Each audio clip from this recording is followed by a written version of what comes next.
Trying to work on our Zoom connection here. Okay, ask him to see what's going on. Sorry. Well, no, it's 30 feet. We're still working through a couple of technical issues, Mayor. Sure. We'll, I mean, we'll delay our start till we get that result. That was a Tiffin 33A, with 4 side. okay. Diesel. Well, there we are. Yes. Yeah. Seriously, what is the mileage? No, I get about. So, yeah, hold on. Filling it up. As of late, it's like 450. I just did my truck, it was like 150. Yeah, let's do that. All right, no problem. That's what the.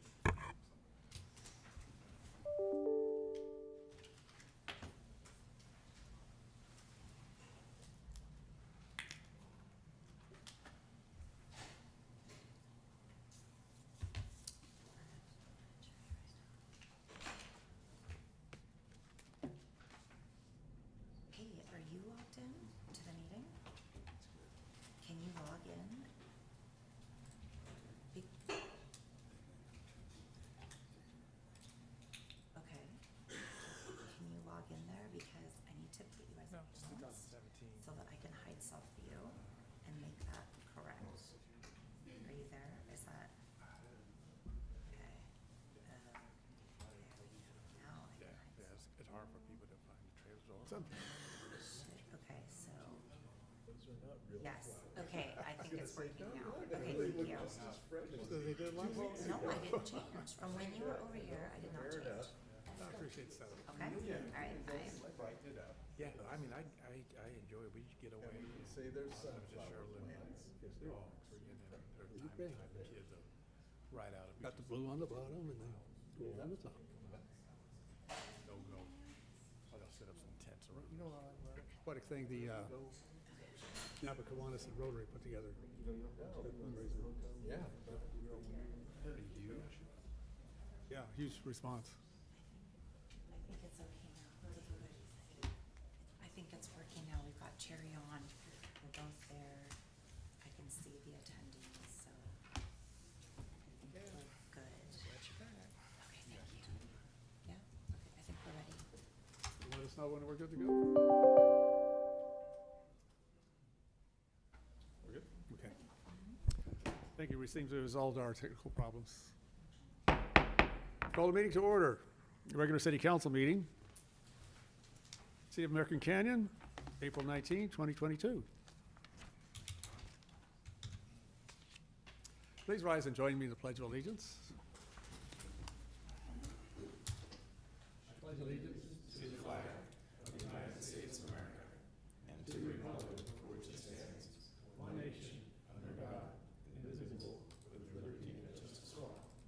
Thank you. Please be seated.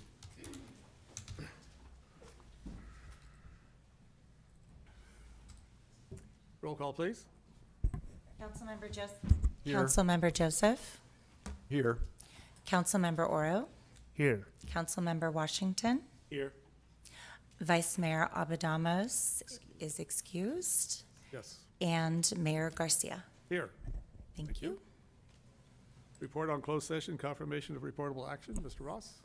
Mr. Mayor, members of the council and members of the public, your council convened an open session at 4:33 p.m. and after ascertaining that there were no public comments on the matters agendized for closed session, adjourned to closed session at 4:33, and there was action by the council members to add 2 additional matters to agenda item number 2, anticipated litigation, bringing that to a matter of 4 matters. The vote on that was 4-0.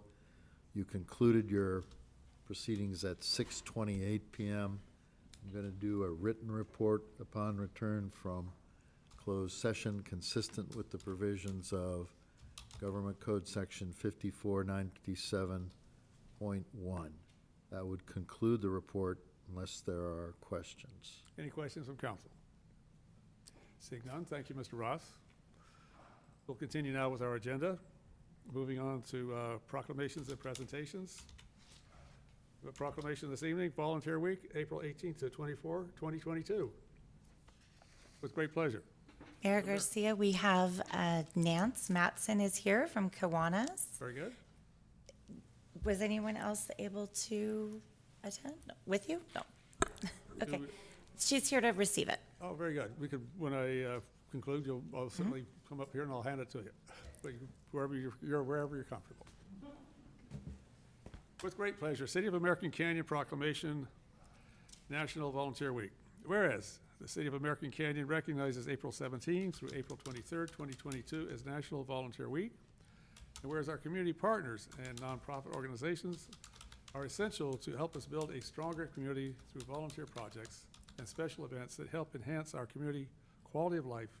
And whereas we shine a light on the people who inspire us to serve, recognizing and thanking volunteers who lend their time, talent, and voice to make a difference within our community.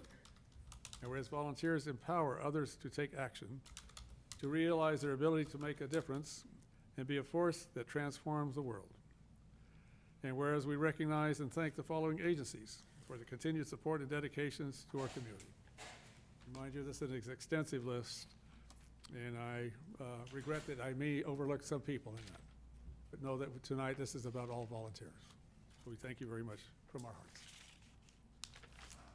Among this list is Community Action of Napa Valley, Napa Food Bank, American Canyon Kiwanis Club, and American Canyon Emergency Food Pantry.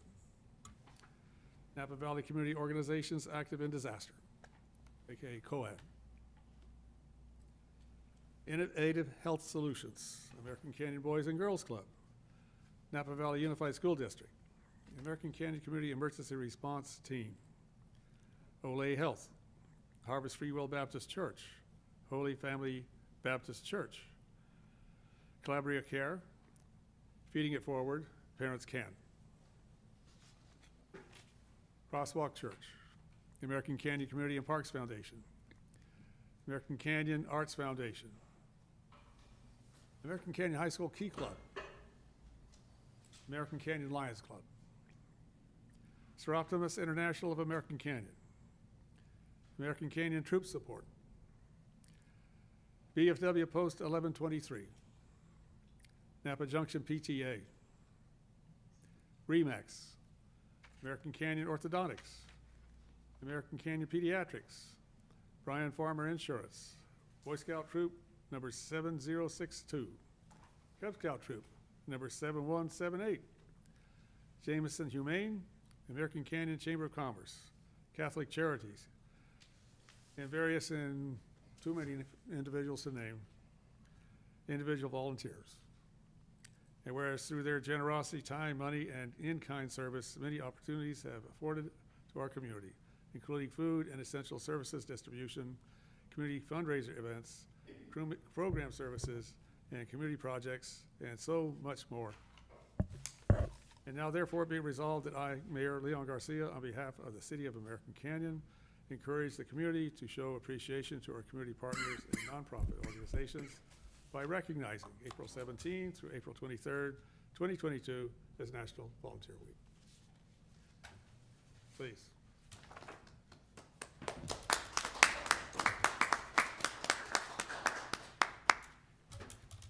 Thank you very much. Thank you very much. Thank you for Thank you. all you do. I will represent the zillions of volunteers, and thank you for your support of volunteers in America. Thank you. I think the council represents about half of the volunteer organizations are on them. Yes, certainly. Any comments you'd like to make at this time? I'm sorry? Any comment you'd like to make at this time? I will repeat what I said earlier is to each of you is thank you for your support of the zillions of volunteers in American Canyon. We couldn't do it without the city's support. And I wish some other organizations were here, but it was short notice. But thank you. All right, well, please pass on the word of our appreciation as the city council. Thank you. Right, continuing with our agenda then, public comments, items not on the agenda. Anybody here to comment on item not on the agenda? Please come forward. We ask you keep your comments to 3 minutes. And the clerk would set the clock, please. Good evening to everyone. Good evening. What a pleasure to be in front of you all. Yes, After good- 3 pleasure years. having you here. I am Dr. Sherry Tennyson, and I'm from Napa Valley College, and I'm really honored to be here today because I wanted to share some new projects, and to do it in person which is a treat. So, as you all know, there's quite a few people out there needing jobs, and there are quite a bunch of employers who need employees. So on May 5th, now Napa Valley College will be sponsoring our first in-person, on-campus job fair that's open to the public. So I'm here to share that information. We have more than 90 employers that are coming through the door, and we want to make our employers happy, and we want to make sure our residents are getting jobs. So this is online. It's also online, and I will be sending a copy to Jen so she could pass it around to the community. Again, it's a hybrid job fair on campus. We're really excited to be hosting that event. I still have time, don't I? And the date Date again? is May 5th, 10 to 2. I have to put it in front of me because I forget. We're hoping that folks will come. Let me just go over some of the areas where employers will be represented. Social services, retail, manufacturing, hotels and resorts, our government warehouse positions, financial institutions, our staffing agencies, our education, our law enforcement, and food and wine. And thank you. I'm going to do a shout out to Councilmember David Oro, one of our learning communities that he's part of. Kasasayan his learning community is our Filipinx learning community. They will have a table there. So we're hoping to invite as many students and residents to come. Does that mean I have 1 more minute? I forget how this works. Oh, I don't know where that came from. No, you guys. Lost its stuff. Oh yeah, I'm lost some time. Okay, the second project I would love to share with you all, and actually, God, I forgot where I am. Councilmember Washington was a big part of, and that's the college just received funding last year to implement our transportation, distribution, and logistics program. And that's another project, again, we're working with our community folks out here. Brent did a wonderful job with my advisory committee to show where the booming field of logistics and warehouse are coming into American Canyon. The training is very short. Our next classes will be in May 23rd. We will have a graduation ceremony at the job fair. I'm stuffing a lot of stuff in that job fair. But again, Councilmember Washington was very instrumental in making sure we could receive some funds through his other hat, Genentech. The next class will be May 23rd. We only have a 3-week class, and most of our students are either getting placed in jobs because the need for warehouse and supply chain positions are huge, but also in terms of many of them want to become truck drivers, and they're going into Teamsters programs. So I just want to say thank you. It's a pleasure to be in front of all of you again. It's been a while. Thank you all. Thank Did you. I say who I was? Yes, I did. Sorry. All right, is there another speaker? Anything not on the agenda? Screen's not on. There's nothing. Seeing none, hearing none. Do we have anybody online? We do, Mayor Garcia. I have Justin Hamilton Hole. I'm gonna, so now I'm gonna move him over, right? So, okay. Hi, Teresa, and hello, everybody. And I wanted to shout out our Dr. Sherry. It's nice to see you on there. You're doing a good job. And second one, I can't hear the sound, the Zoom meeting. Is there a way you guys can turn up on your setting on Zoom meeting? And so thank you. Okay, thank you. Thank you, Justin. Anybody else? Yes.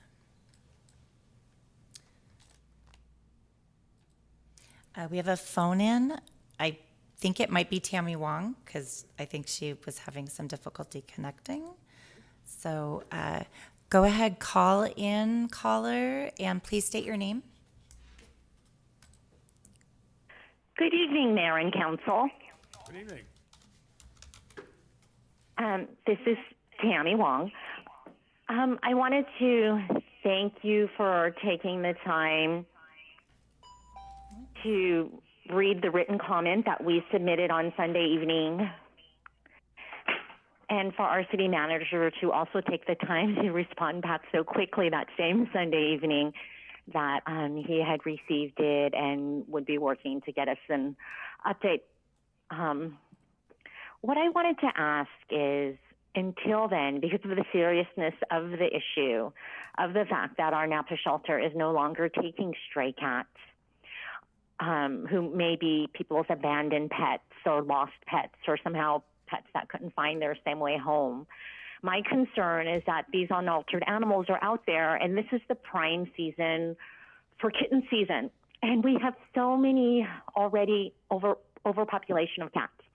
So I was hoping the city could use your messaging platforms to really get the message out to the public about spay neuter, how important it is, and what our local resources are, such as Napa Humane, their own, personal vet, but really just, trying to help people to get their animals there and think about maybe putting some funding towards helping people get their animals spayed or neutered if they end up going to a private vet, which may cost more than services like Napa Humane at the clinic level. And I was also hoping that the city can work on messaging with the Napa shelter so that this change that's been in effect for the last 2 years, that they're not rehoming, animals whose owners don't claim them, that instead they're just being, left out on the street to find their own shelter. I'm hoping that, this message to be broadcast widely and loudly, because I know I've been under a rock for the last 2 years, but I definitely did not hear this message. And I've talked to so many other people, including the other 16 residents who signed on that statement with me. None of us heard this. And so please try and get the word out so that people can do a couple of easy, simple things like get their pets microchipped, get a breakaway collar with ID tags. And I'd really like to see if the city can help us have a special event just for microchipping, to have it be free or low cost. Because a lot of the veterinary services that we have, they all offer microchipping. But for example, Napa Humane, if you drive to Napa, you can get it there for $11. But if you want the convenience of our local vet, which is only maybe 5 minutes away, it's going to cost more because you have, you have to be a current client with a current vet exam, and that's some amount of money. And then you have to pay additionally as well for the cost of the microchip, which is actually more expensive than the nominal cost from Napa Humane. So if we could make it free or easy or subsidized in some way, that would be great. Tammy, you're out of time. Thank you so much for listening and supporting us in our efforts to help the animals. Thank you. Thank you. Thank you for your comment. I think, Mr. Hawley, maybe we can look into some messaging we can get out via the city webpage, our information officer. Certainly. Thank you. A very important issue.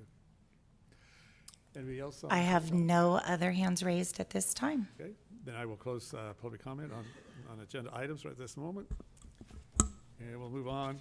Mr. Mayor, Yes? at a minimum, we can acknowledge we did receive an e-comment from one member of the public talking about the Napa Cove Apartments.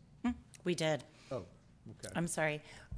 Mayor Garcia, Mayor and Council, you should have received a comment. It was very late. It came through at like 6:15. So you all have received it in your email, and you'll be able to read it after the meeting. But it was regarding Napa Cove. All right, well, I believe we were in closed session at that time. We'll catch it later after the meeting then. Thank you for the update. We'll move on with our agenda now. Agenda changes, any agenda changes, council? If not, I'll accept a motion for the consent calendar. Mr. Mayor, I'd like to pull consent calendar 9 from the consent calendar. Discuss that separately, please. Okay. Any others? Seeing none? We'll approve consent item number 9 for Councilmember Oral. Okay. Is there a motion for the consent calendar? I'll move to approve consent items 5 through 8 as on the agenda. I'll second. Oh. Motion second. Roll call, please. Okay.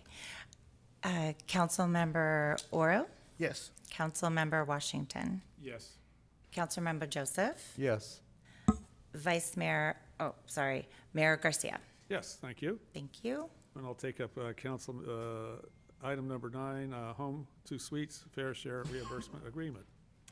Yeah, thank you, Mr. Mayor. Generally, I don't have any issues with this, but I do want to, I have a couple of questions and suggestions. First of all, I think an item like this could have used maps on it. There was no maps attached to it, so you had to really think about it. And some of the maps, well, some of the names on there, the streets don't even exist. Wilson Way, et cetera. We've seen them in the past as council because of potential litigation over there, but the public hasn't. So it would be helpful to have that when we're doing, actually, if you're naming more than 3 streets, it's probably a good idea to include a map. The other question I had on it was really just around undergrounding utilities on the highway. And I can't recall, I should have looked at it on the way in, but I believe those aren't underground. And is this part of this agreement? Will that happen there? Where does the undergrounding on that section happen? Thank you. Good evening. Eric Allman, Smithies Public Works Director. I'm happy to answer that question. And duly noted on the map. Did not realize I did not include that, so I apologize. Next time I'll make sure to have that. As far as the underground utilities, that is not included in the reimbursement agreement, as that's usually the cost borne by the condition of their project. Okay, so in the condition of the project, so in that section of that highway, the undergrounding will happen with the utility lines that are along the highway there, correct? Correct. All right. Though they have shared with the city that they're having issues with PG&E actually undergrounding that whole section, and so that is not something that they've completed a dialogue yet with PG&E or had invited the city to speak with PG&E regarding it, because we're making sure that they've finalized their drawings before we can actually speak educated on the problem that's existing on the frontage. But right now they're showing another pole still in the middle with the undergrounding request. So that's not status, that's not meeting the conditions of the current planning document. So Yeah, well, the onus is on them to get it done, and I'm sure we can help them out in any way. I just want to, that wasn't clear to me, and I wanted to make sure that was part of it, because that is a key component of beautifying that highway and the Broadway District specific plan. And I just wanted clarity on that. And I would have called you on this earlier, but I was on holiday. that's okay. They did submit a request for an exception, but we have not reviewed that completely yet or respond. Looking to our Community Development Director, Brent Cooper, as this was a recent submittal, I believe 2 weeks ago, that came in for that project regarding the undergrounding. Okay. Thank you, Councilmember Oro. I can give you an update on this. The applicant has had some technical issues with meeting the condition of approval, and so they've applied for a major modification. It's unusual, but not incredibly unusual for sometimes a condition to be difficult or impossible to fulfill, and then we look at alternatives to meet the intent. And so at this moment, we're working with the applicant to find perhaps an alternative to those poles that might also meet the intent of the original condition. But that's an ongoing application right now. Yeah, I would provide the direction that the council has been very clear on undergrounding and beautifying those utilities. And we did this same with the Embassy, is it the Embassy Suites that's over there? Hamptons. And they found a creative way to get it done. And that's the only satisfactory way that I could support when making this happen. We can put a man on the moon, we can underground some utilities. Right. This issue ultimately will go to the Planning Commission for a decision to modify the condition. And so we'll be discussing the alternatives and how it meets the intent at that time. Okay. Thank you, I have no further questions. Just to point on undergrounding utilities along that corridor, to just remind everyone, not too far from there was a traffic accident where one of the poles was taken out of service, car crashed into it. So not only from a public beautification process, but a public safety process, it's important that we do that.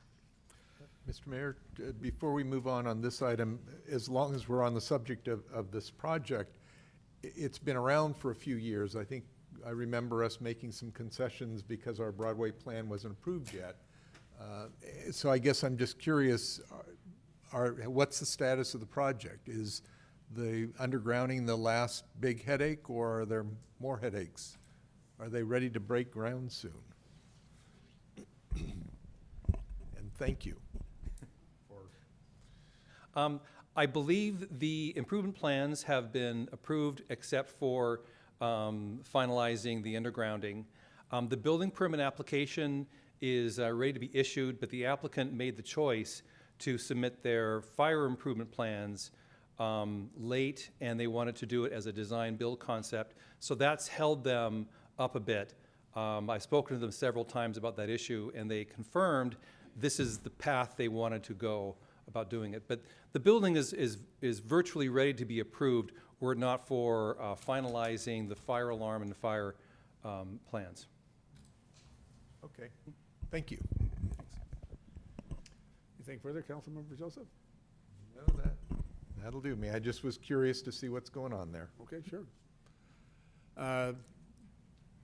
Holly, is that? Yes, Mayor. I know maybe a little bit uncomfortable, but the microphones are a little bit short, but speaking into the microphones will help everybody in Zoom land. So we do have some new ones, longer ones on order, but if we can remember to lean in and speak into it, it helps the people on Zoom. Thank you. Thank you for that. I'm going to be bumping my belly up against this I'm leaning down. dais here. Yeah, please, that would be great, because this is not a very comfortable position to be in. Is there a motion, therefore, to go forward with this, item 9? Home suite?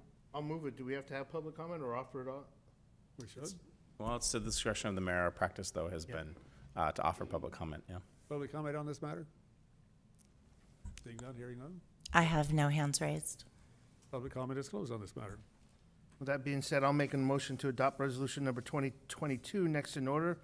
Resolution of the City Council of the City of American Canyon, California, authorizing a reimbursement agreement with Napa Valley Hospitality LLC at 3701 Main Street, APN 057-072-002, in the amount of $348,908 for proportional oversizing of condition improvements for the proposed Home to Suites Hotel, file number PL 19-0023. I'll second. Motion second, roll call, please. Okay. Councilmember Joseph. Yes. Councilmember Oro. Yes. Councilmember Washington. Yes. Mayor Garcia. Yes. Thank you. Thank you, council. Moving on to public hearing, just notice here, the Water Conservation Plan ordinance is continued to the May 3rd, 2022. Actually, Mayor, staff would request that we not continue it to a date certain. May 3rd may not be the timeframe. We'd prefer just to continue it to a date uncertain at this point, and we'll renotice when Okay. it's ready to go forward. Okay. So we'll just Have a continue motion to to that effect. further notice? Correct. Thank you. Matters continued to further notice. I'll make a motion to continue the Water Conservation Plan ordinance discussion until a date uncertain, what's the, huh? Determined. To be determined, which is also uncertain. Yeah. Thank you. I'll second that. I'm certain. Motion second, roll call, please. Okay, yep. Sorry, I'm just changing the language of that. Okay. Yes. Councilmember Joseph. Yes. Councilmember Oro. Yes. Councilmember Washington. Yes. Mayor Garcia. Yes. Thank you, council. Moving on to business item number 11, 2021 Annual Communications Report.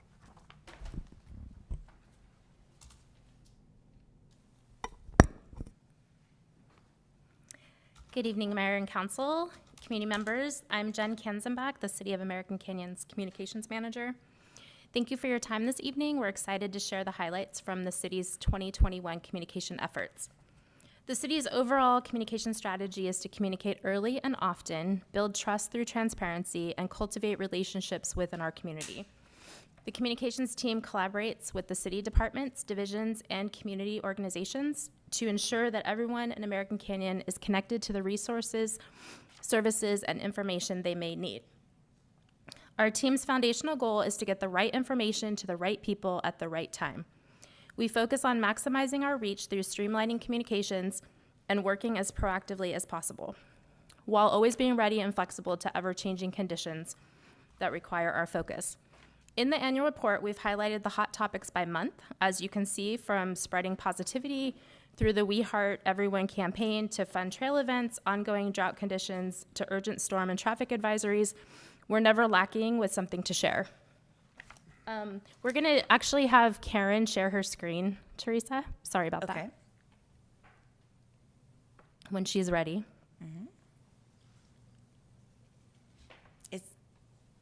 I have two Karens on here. Is one of these? Hi, I am here. If you could promote me to co-host so I can have the ability to share my screen, please.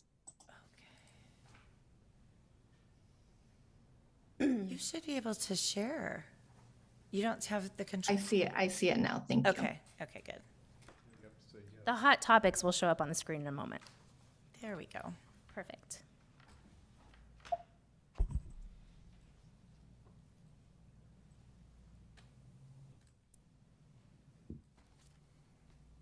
Next page, Karen. Excuse me. Sorry. Thank you. Perfect. Okay, so as I was saying, we're never at a lack for things to share. Our work is a team effort from all city employees, you, the mayor and council, our valuable partners and community members. We are all truly in this together, as became apparent over the last few years. I have the honor of introducing our communications team to you this evening. As our work is constantly evolving, it seems we never have the time that we need, but together we seem to get it all done. So I'm very proud of this team and I'm grateful to work with them. We have with us this evening Shelby, our part-time communications coordinator, John, Karen, Kaylee, and Kayla, our Trapeppi Smith consulting team, and our public safety collaborators, Police Chief Greenberg and Laura, the public information officer with the American Canyon Fire Protection District. And I can't believe I didn't jumble that. You'll hear from each of them various components of this report. To get us started, I'm going to turn things over to Kaylee to talk about the city's website, which is the base of all of our communications. So with that, Kaylee, go ahead. Thank you, Jen. Honorable Mayor and members of the council, the City of American Canyon website is the central resource for all of the city's communications. Before we dive into the metrics, I want to point out that you may notice some differences between the report attached in your agenda packet and the website information displayed in our presentation. I worked with our analytics program to better understand our data comparisons from 2020 to 2021, and from their recommendations, I parsed the website data down to provide the most accurate information. The updated report with the numbers shown here will be updated in the packet online after the meeting. As you can see, there's an increase in page views and page visits from the year 2020. There are a couple changes we believe are driving this growth organically, including the structural changes to the virtual City Hall website with the switch to Gov meetings, and the increase in linking to city web pages and external communications, like social media and press releases, particularly to the virtual City Hall page. At the height of virtual City Hall in 2020, the city was referring community members to county resources as the authority on COVID-19. So as we were directing visitors to leave our site for more up-to-date information. This practice stopped in 2021, so part of this spike in page views over the past year can be attributed to visitor levels returning back to normal. Looking at our devices data, you can see that mobile traffic increased in 2021 by over 9%, bringing the comparison of mobile and desktop traffic closer to a more even split. Anecdotally, over the past few years, Trapeppi Smith has seen steady growth in the percentage of mobile visits to public agency websites. So from here, I'll turn it over to my colleague Kayla to dive deeper into the web pages that drive the most traffic for the city. Thank you so much, Kaylee. Appreciate that. And now taking a deeper look into the top 10 viewed pages of last year.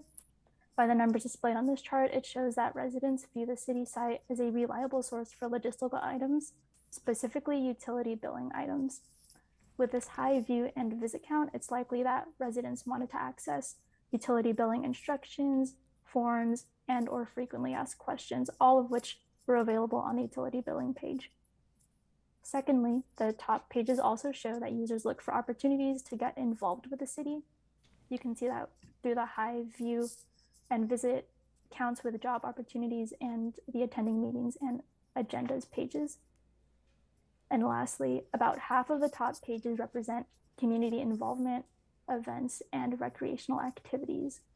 You can see that through the high counts in recreation, aquatics offerings, activity offerings, and the 4th of July event.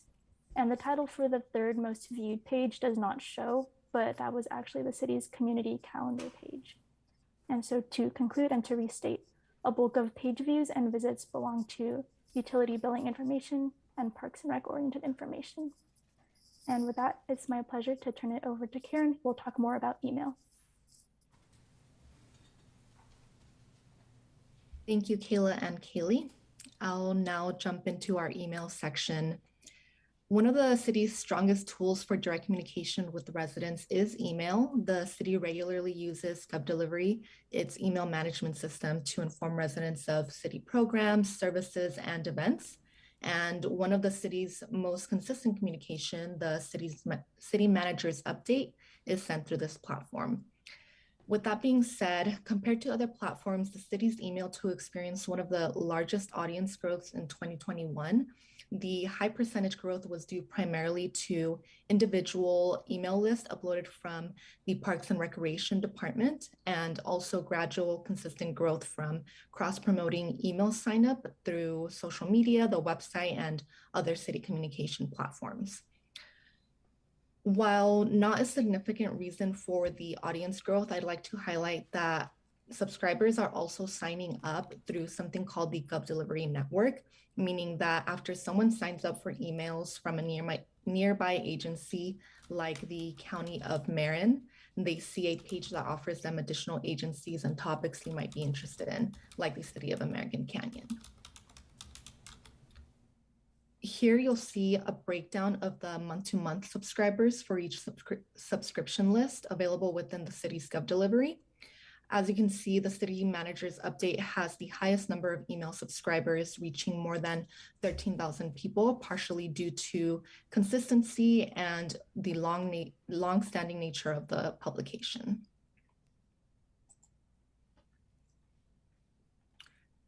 Notably, the city's average engagement rate, or the rate at which people open and or click on a link within an email, is consistently 60% or higher each month. While a universal good engagement rate does not exist, this is the average that we use as a benchmark for the city. With that, I'll turn it over to Shelby to talk about social.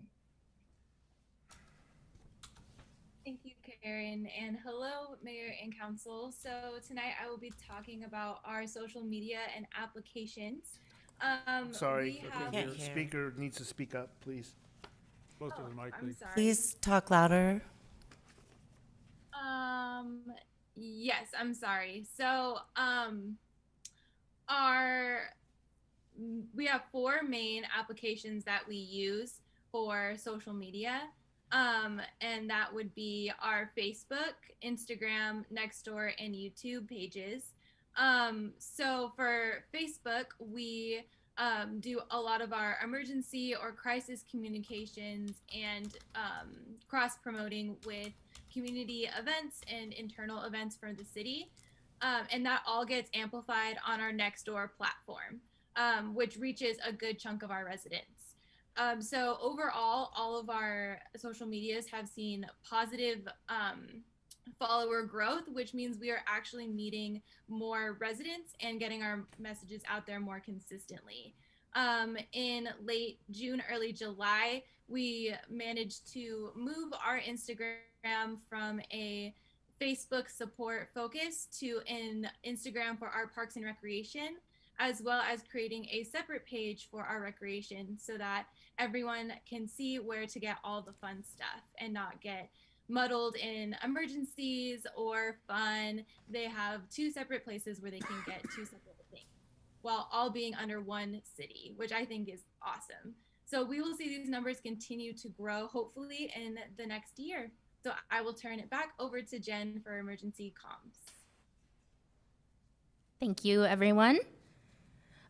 So I'm going to invite Laura from American Canyon Fire to come up and join me. And to start off, I just wanted to share that, so Laura and I are both public information officers, and with the police department, we all work very closely together. Constantly, every day we're in touch on every incident that's happening around the community, whether it's an urgent incident or an emergency critical type of incident. So we Actually, I'm just going to let Laura talk because I think I'm going to take her part if I keep going. Go ahead, Laura. Good evening, Mayor, Council, and staff. I'm Laura Preventure. I'm the Public Information Officer for the American Canyon Fire Protection District, and I'm going to be talking about the two types of messaging. We have urgent incidents that could cause a significant impact to access on the streets, quality of life services that have the potential to result in additional risk to public safety, but these are not life-threatening. These messages consist of basic verified information, note at the time, and they are posted to the City Fire Protection District, Police Department Facebook pages, and shared on Nextdoor and community pages to enhance and spread the messaging. The messaging is usually done by who is readily available and shared across the pages. Again, the way that Jen said it, it could be myself, her, or any one of Chief Greenberg's commanders or their public information officer. And whoever is readily available shares it across all platforms. A NIXL message may also be sent primarily through the Napa County Sheriff's Office, and this decision to send a NIXL is at the discretion of the incident commander. Typically, a NIXL is issued when an incident will cause significant impact to access on the streets or quality of life services that could result in additional risks to resident safety.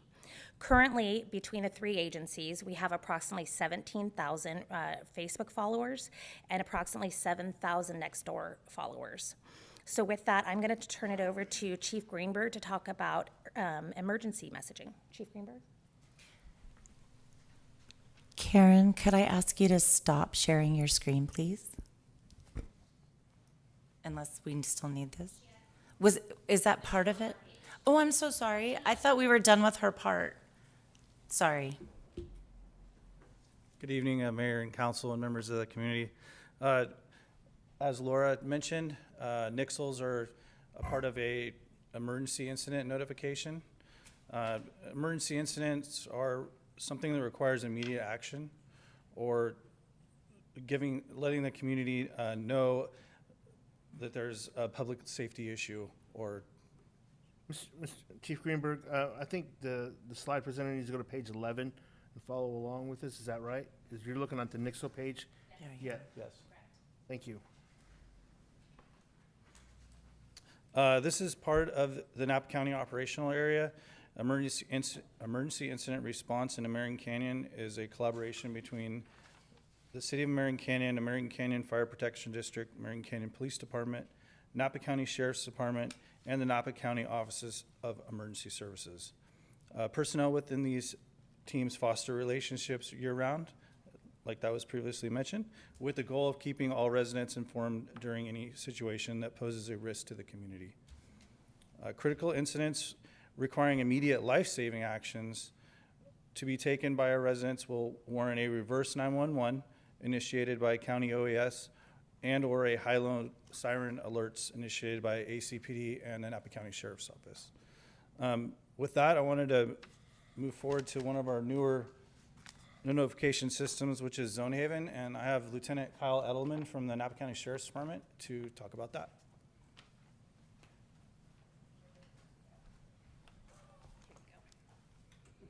You're much taller than I. Got a long neck, I'll be okay. Right. Evening, Mayor and council members. Thank you for your time. As Chief Greenberg mentioned, Zonehaven is a newer program that's involved in the messaging and community outreach. It is a web-based program made available by a grant secured through the Moore Foundation and the Napa Valley Community Foundation.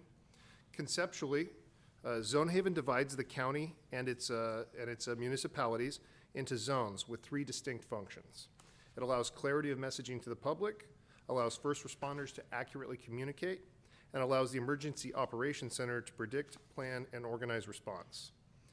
Zonehaven is another tool in the toolbox. It's not a silver bullet, nor is it a replacement for other tools. Ongoing messaging, awareness, and participation from the community will be necessary to allow Zonehaven to work its way into a cultural norm. Similar to how NIXL, the high-low siren, and the evacuation tag program works, Zonehaven, being another tool, makes us better in the long run. It provides a visual representation of affected areas that are being noticed or described through NIXL and other messaging platforms. Zonehaven is a living program, and we will currently and will continue to enter data that will improve, enhance, and change over time. As Zonehaven grows, more data can be added to improve communication, and we'll expand communication into languages in addition to English.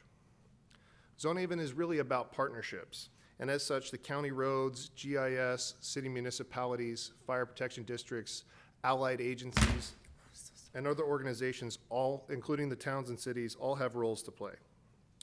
The Napa County OES, the Office of Emergency Services, and the Sheriff's Office will be the primary users behind the public-facing site.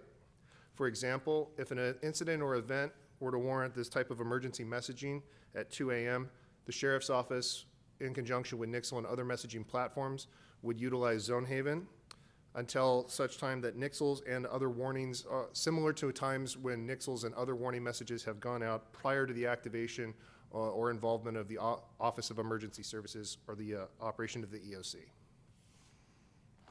Okay, thank you.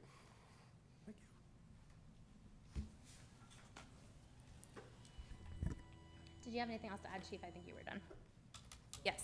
Okay, so next we're going to turn it over to John with Trepepi Smith to talk about our media monitoring. Thanks, Jen. And good evening, Honorable Mayor and members of the council. Final pages of tonight's communications report are what we call American Canyon in the news. And that's all the relevant media mentions that we've logged throughout calendar year 2021. The large majority came from the local newspapers, no surprise there. But we've also included the city's media releases, stories that we helped place in local government industry publications, and there's even a national mention in The Guardian in this list. That's the August 17th story about banning gas stations, in case you're curious. We're obviously not going to go through all of these pages and look at individual stories, but I will just provide an overview here. We began quantifying this data back in mid-April 2020. There were 69 stories from mid-April to December of 2020.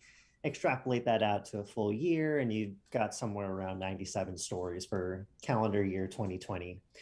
By comparison, in all of 2021, there were 144 stories about the city. Obviously, some growth there. And you can see for yourselves by looking through this list the wide range of topics that local and regional media have reported on. And I want to briefly explain how we keep our finger on the pulse of what's being said about American Canyon. Back in early 2021, Trepepi Smith purchased a tool called Meltwater. That's an enterprise-class comprehensive media monitoring solution, and we're providing this platform at no additional cost to the city. The tool aggregates media mentions from websites, blogs, cable television, social media, etc., and delivers all that information to us on a daily basis or even twice daily if we want. So in the future, we'll have some deeper discussions with the communications team about how to take even better advantage of what Meltwater has to offer. For example, we could ask the tool to help us monitor hot topics. We could score the sentiment of what's being said out there, either positive or negative, and find some opportunities for either customer service or addressing misinformation. And the tool can also tell us early on if there's a particular story that may be gaining steam out there on the internet. The other key feature that we hope to leverage more in the future is an always up-to-date media contact list that allows us to directly reach out to reporters, journalists, bloggers who may be interested in what we have to say. So in the meantime, we offer an In the News webpage on the city's website that captures all of these stories. And with that, I believe we're going to open it up to questions and comments. Well, thank you for the presentation. A lot of data here, and actually a lot of work being done. On the public safety side, I was just wanting to share some information as well. COAD has done a Map Your Neighborhood for disaster prep, and that might be a good program, I think, to make folks aware of, probably in their neighborhood. Basically, it's knowing what resources you have on your street, should there be a power shut off, an earthquake, something of that nature. Certainly, information is all voluntary, but we have individuals with special needs in the neighborhood, and they need the particular attention from neighbors, for example? So the next meeting for that is on the 28th. It's actually on the city's communities calendar. So anybody can go to cityofamericancanyon.org and click on community calendar, and the information will be there so you can register. Very good. To see, well, for example, for my house, there's only one house on our street has a gas stove, so when there's no power, where do you get your morning coffee?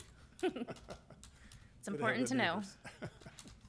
Well, thank you. That's, I think that's very important. And I worked a lot with COAD, make sure we're doing an outreach on that, so good to hear. With that, see, Councilmember, question? I'd like to cede my time to Councilmember Washington because my comments are going to be extensive. Oh, dear. He's a troublemaker. Councilmember Washington. Thank you. Jen, I think that was a really good presentation. You and your team did an outstanding job in it. You know, Chief Rick Greenberg, I appreciate your input in it as well. Lieutenant, I can't remember your full name, but hey, thank you for doing what you're doing as well. One of the things I want to kind of mention, just from having a public safety background, all these communication things are great and awesome resources for the community to kind of understand what's going on. And American Canyon, in comparison to a lot of other cities, we do a very good job getting some of this information out. What I would try to just push out to the community, to our residents, is that during an emergency, at the time of the emergency going down, be mindful that the emergency workers, the responders, need to focus on what they're doing while they're out there. You know, and I know this is just something, a means for us to say, hey, look, this is how you get the communication. But be mindful to the emergency responders while they are working out there, getting the information out. Mr. Holly does an excellent job informing the council when things goes on, so we try our best not to ask a bunch of questions because we know it's gonna eventually come to us. But again, the communication piece within the city, and that's the key, keeps us well informed, which I think our residents are real pleased to have. So I just want to say thank you for what you're doing. Thank you. Now the troublemaker will start talking. Don't worry, I'll call him back up if it gets too heavy for me. Councilmember Aurora, you have the floor. Thank you. I would echo Councilmember Joseph's comments that we actually do a really good job of communicating, particularly if citizens actually sign up for things. Yeah. Either the city manager report, around the town updates, or if they're on social media following Facebook and Nextdoor. Some of those, I'm mainly a Facebook guy myself. I'm kind of protesting Nextdoor right now, but overall, we do a really good job. Nixles are very important. And I really appreciate the fact of letting first responders do their jobs first before asking questions, because even at home, I get that, well, what happened? You know, and I'm like, I don't know, they're working on it, you know? But right now, we will get updates of either a shelter in place or just hang out or avoid the area. We've gotten several of those. Trust our police and our first responders to do the work for us. Thank you. So that said, I do have a lot of questions, and it's not bad at all in any way, and I'm not trying to cause anything.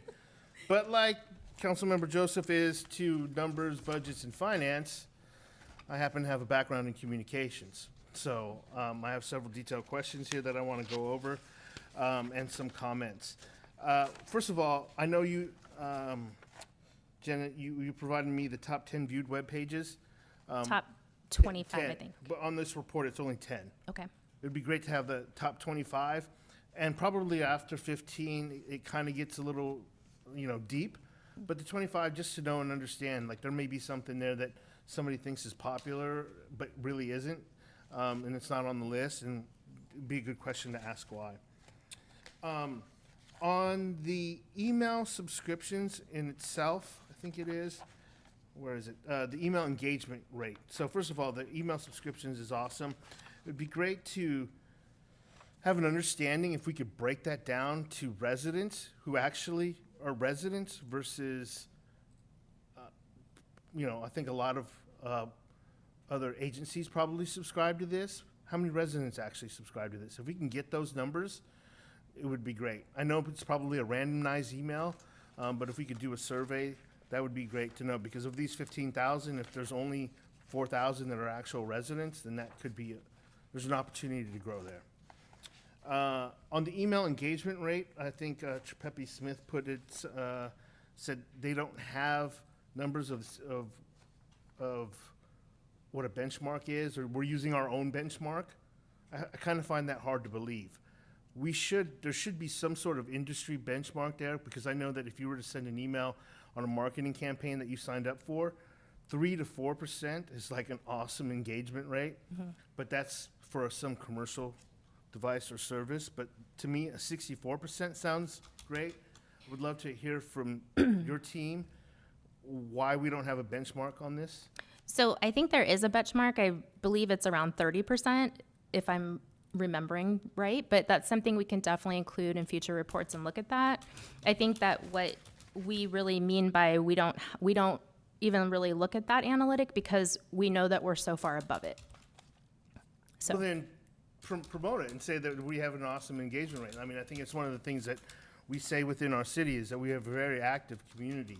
And, you know, that helps sell, community engagement helps sell the appeal to Right. a place. And we should not be ashamed of that.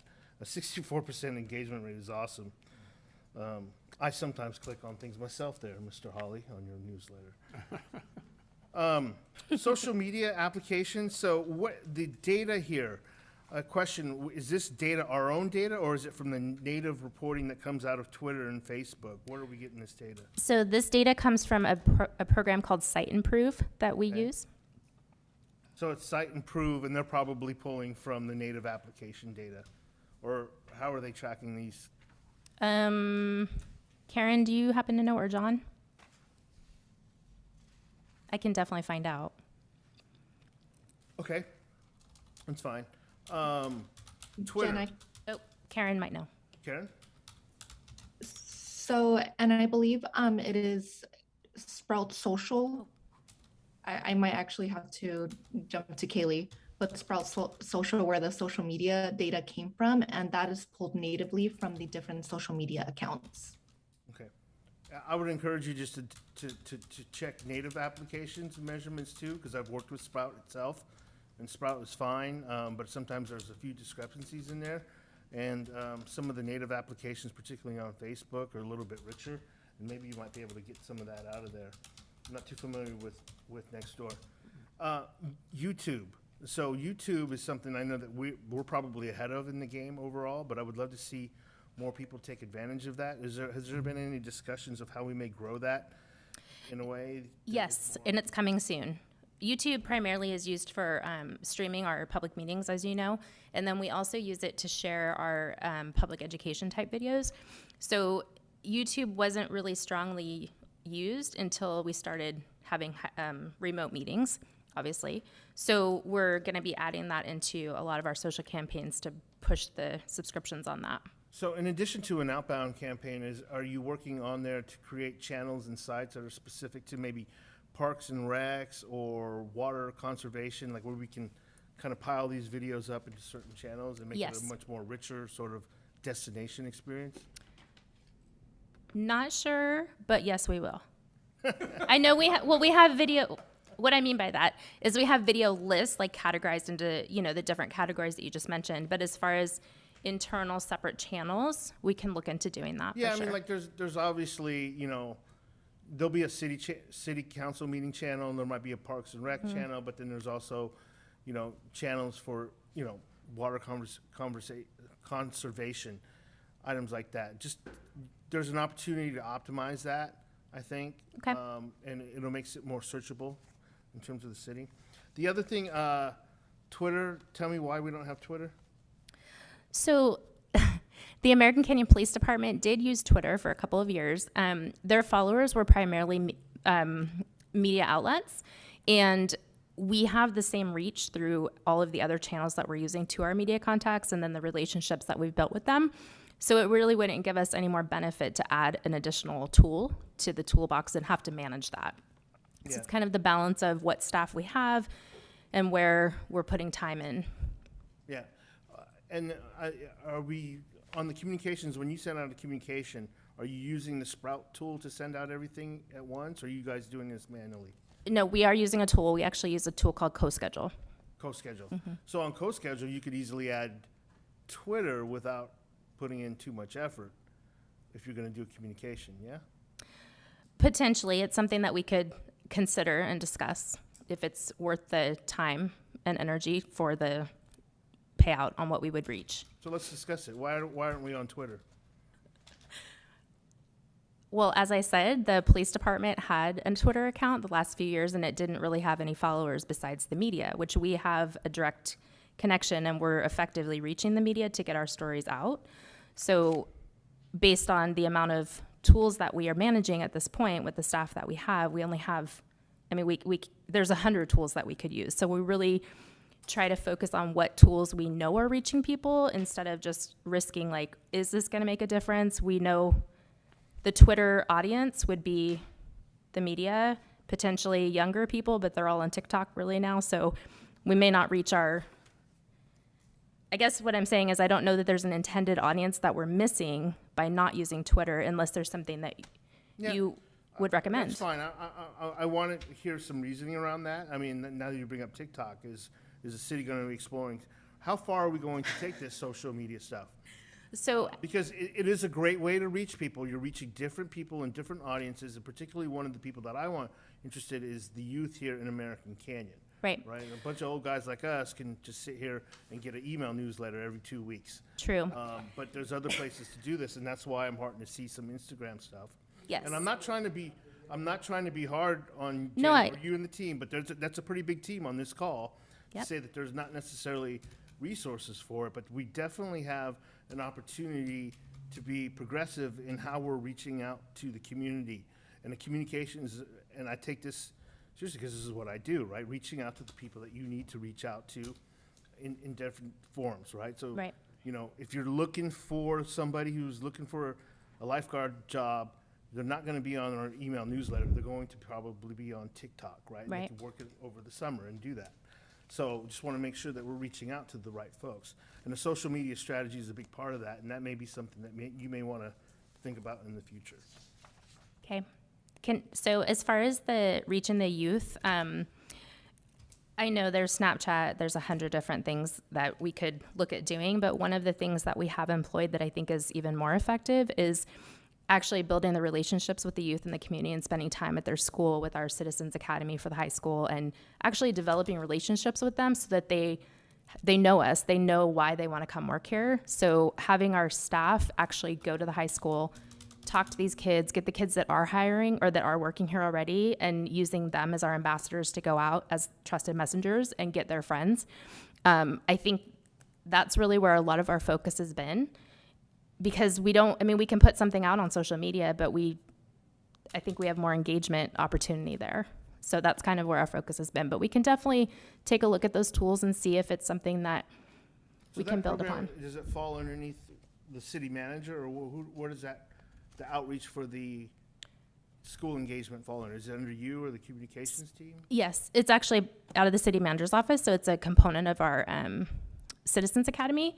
Okay. And then we also, we just have part of what we do all the time is building relationships with all of our partners and groups. And that's part of that work is really just, getting out on the ground, getting to know people and talking to them. And then that's how we get them to come in. So I'd rather spend effort on that than having someone just, maybe you'll read my message. Fair enough. Okay. And then finally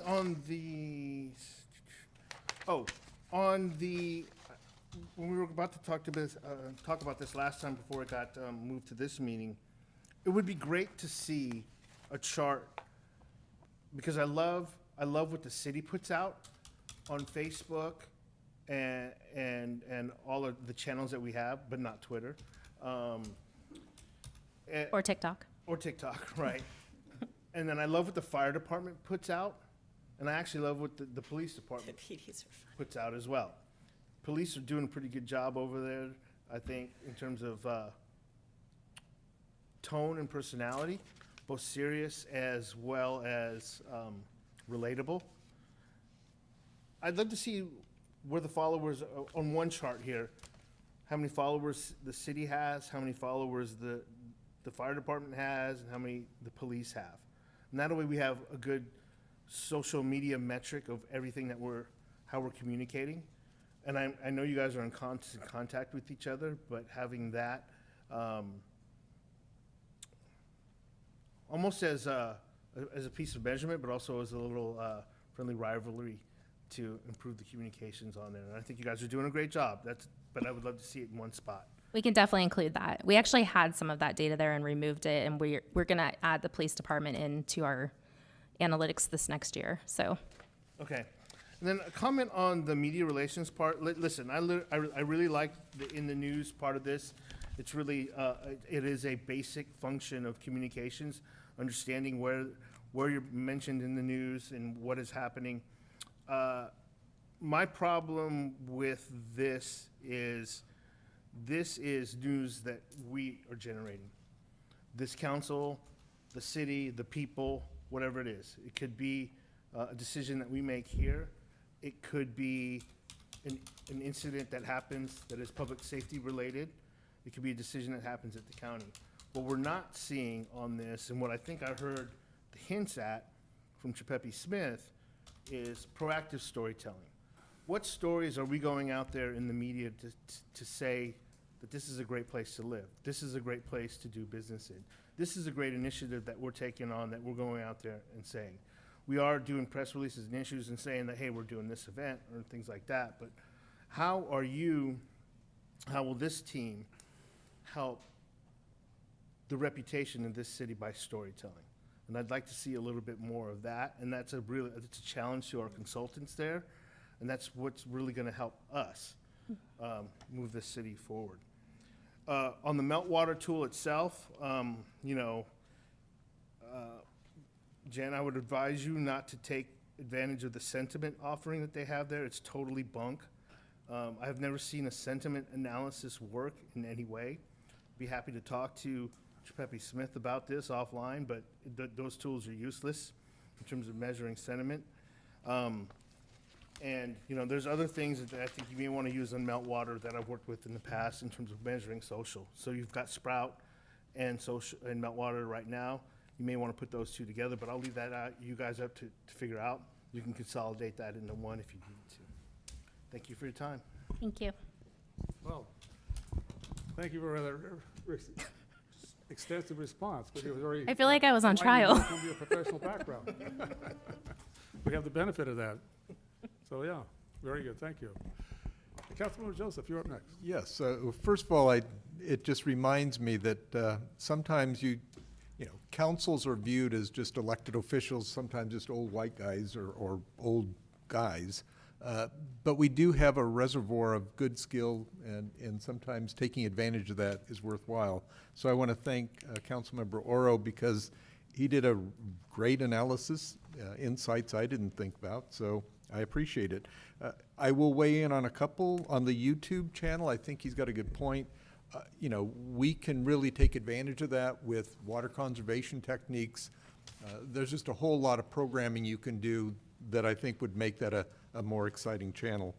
And then on the TikTok versus in person, I think you're right. In person is probably more effective, but it's also probably much more labor intensive. And so part of the discussion has to be, where's the optimal trade-off? Because that's one of the things you got to think about. The real point I wanted to make is just to ask, what are the 2 or 3 key data points that, as a council, we ought to look at? Because I don't have the depth of knowledge that Councilmember Oro has. So I just want 2 or 3 big things that I can look at and say, oh, we're doing good, we're not doing good, et cetera. So not that you need to give it to me now, but think about what are those 2 or 3 key data points that would give us an indication that we are communicating effectively, and more importantly, that we're getting some kind of a feedback loop as well, and maybe how does that compare to other jurisdictions. But overall, a great report, a lot of good data. I love to look at numbers and things, even if they aren't financial. Thank you. If I just may follow up, I agree on Councilmember Joseph's point. I think if there's one thing missing here, it is the goal that we're achieving, right? So right now we just have numbers and reach, right? But what is the outcome that comes of those, right? Are citizens more informed? Is there less gossip online, right? Do I get less questions because more people are informed?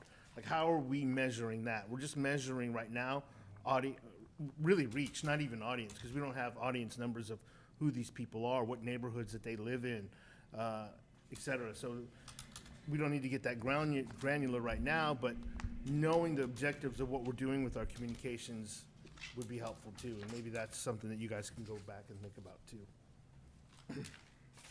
Well, before we move on, I'd just like to add a few comments. I just really appreciate the report, appreciate your insight and knowledge, Councilmember Oro, on it. Use of media is all about ultimately connecting with an individual.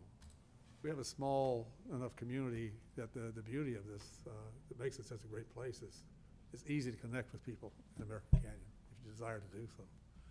So I think a lot of the information we try to get out, whatever media tool that might be, I really appreciate the fact that you work to connect one-on-one with groups of people. That's more my style too. Just to, and you know, I acknowledge and use the data that we have, the tools we have. But I think ultimately trying to make that connection. I'm also agreeing with the look at how do we market American Canyon in so many words. You know, this, we've got a lot of building going on, and with that says there's a lot of opportunity for more jobs. And so how do we draw in more jobs? Was shared with me, and it's been shared publicly, Redwood Credit Union is moving a corporate office to the airport. I understand 500 employees, ultimately. Well, if you lived here, your commute time would be, what, 5-8 minutes? So that would make it a very attractive place. Those types of jobs are better than hourly. A lot of them are salaried. So how can we say, this is the assets you have in American Canyon if you're wanting to grow business and employment opportunities, an area that is cheaper to build in. Frankly, from Association of Bay Area Governments, they want planned development areas. This is the last area.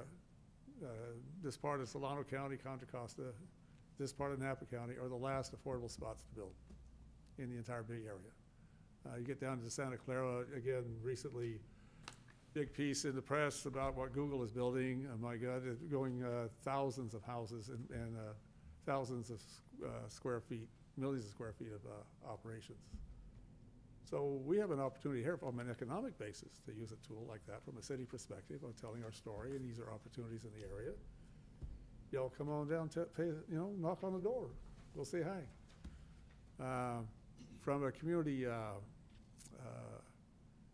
mental health, from a cultural engagement piece, oh yeah, it's a great tool to have on this. That's the richness of American Canyon.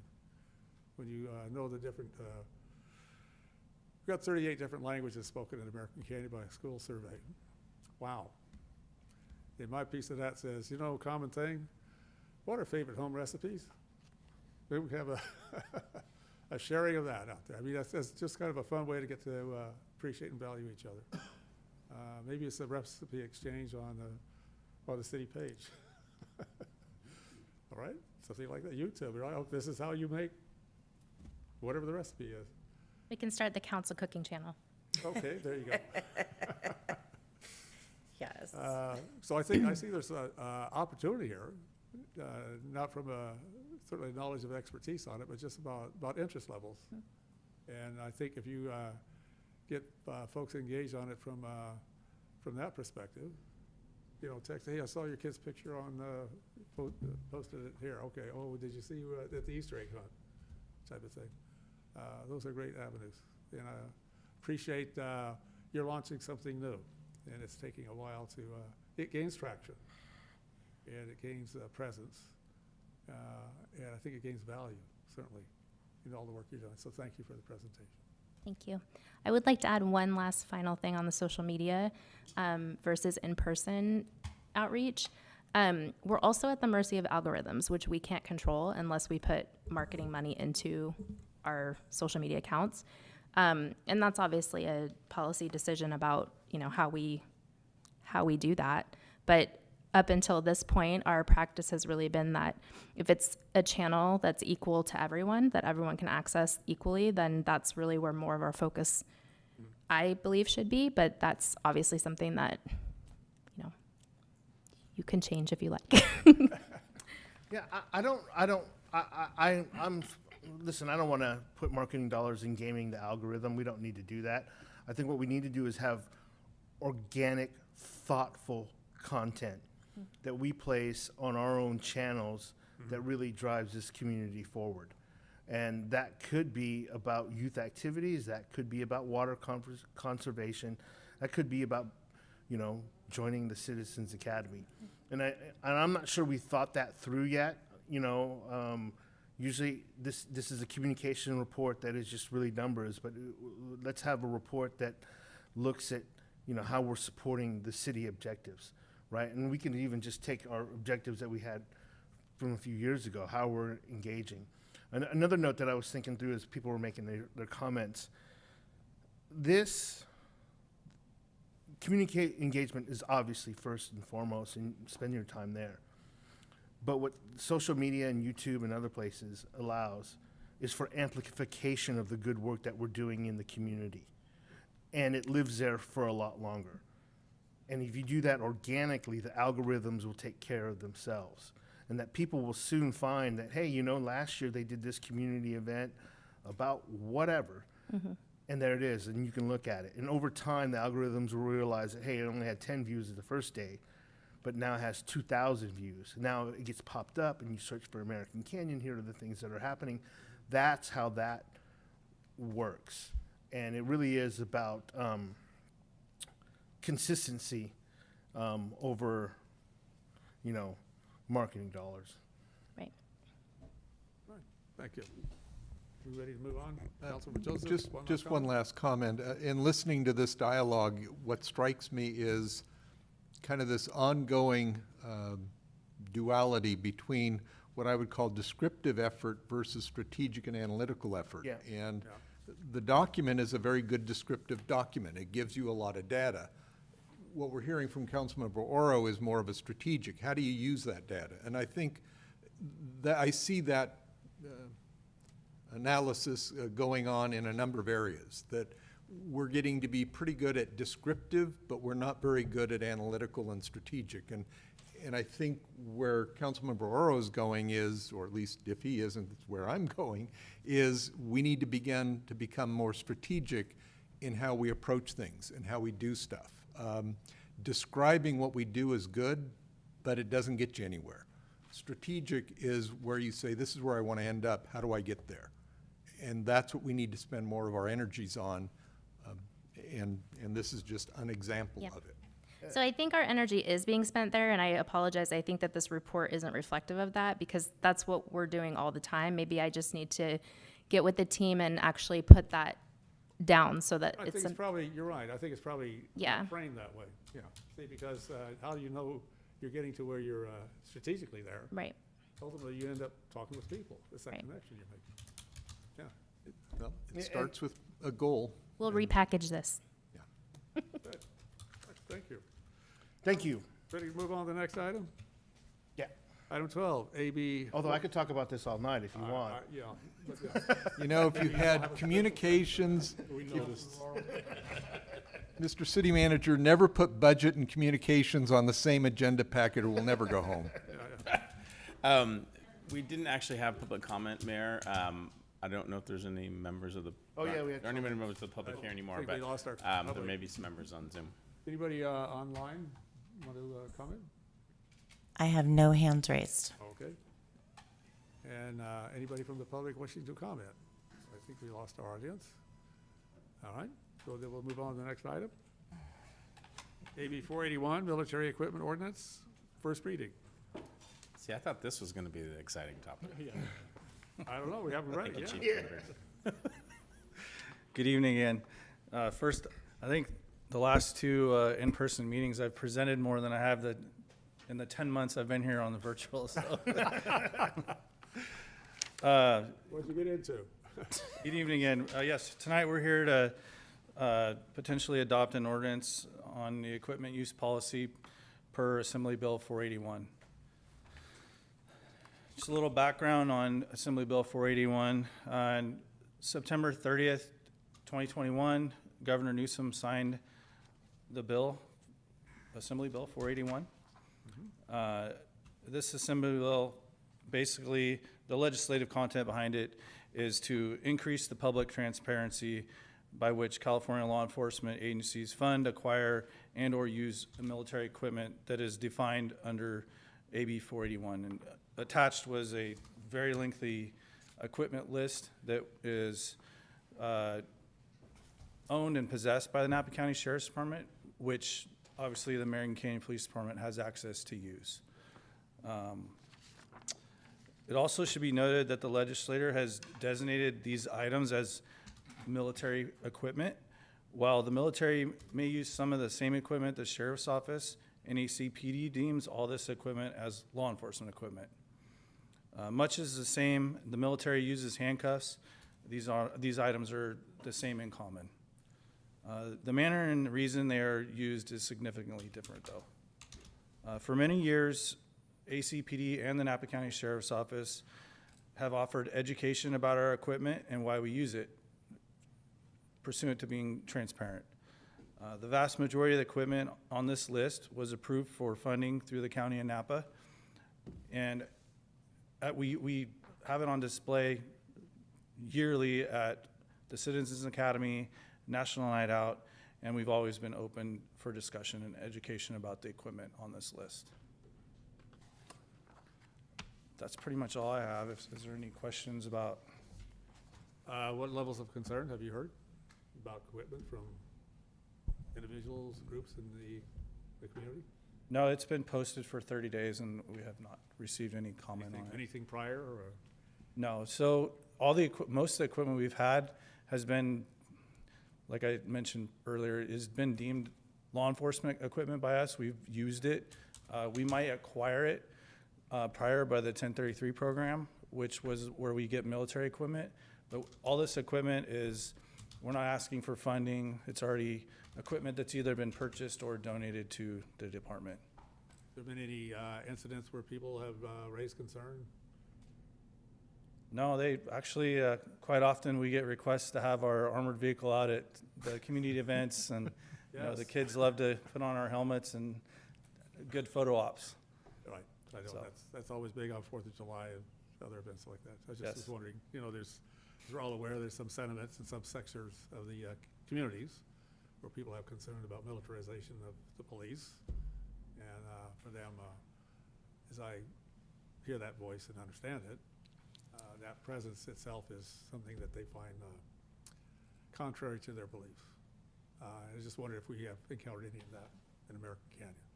Not to my knowledge. I have not been made aware of any. No one's approached me about it or my officers. If it's by the police department and the sheriff's department who we contract with, it's deemed appropriate equipment, then I think it's appropriate equipment. That would be my opinion.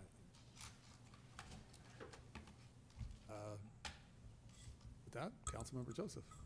Yes, well, thank you for the report.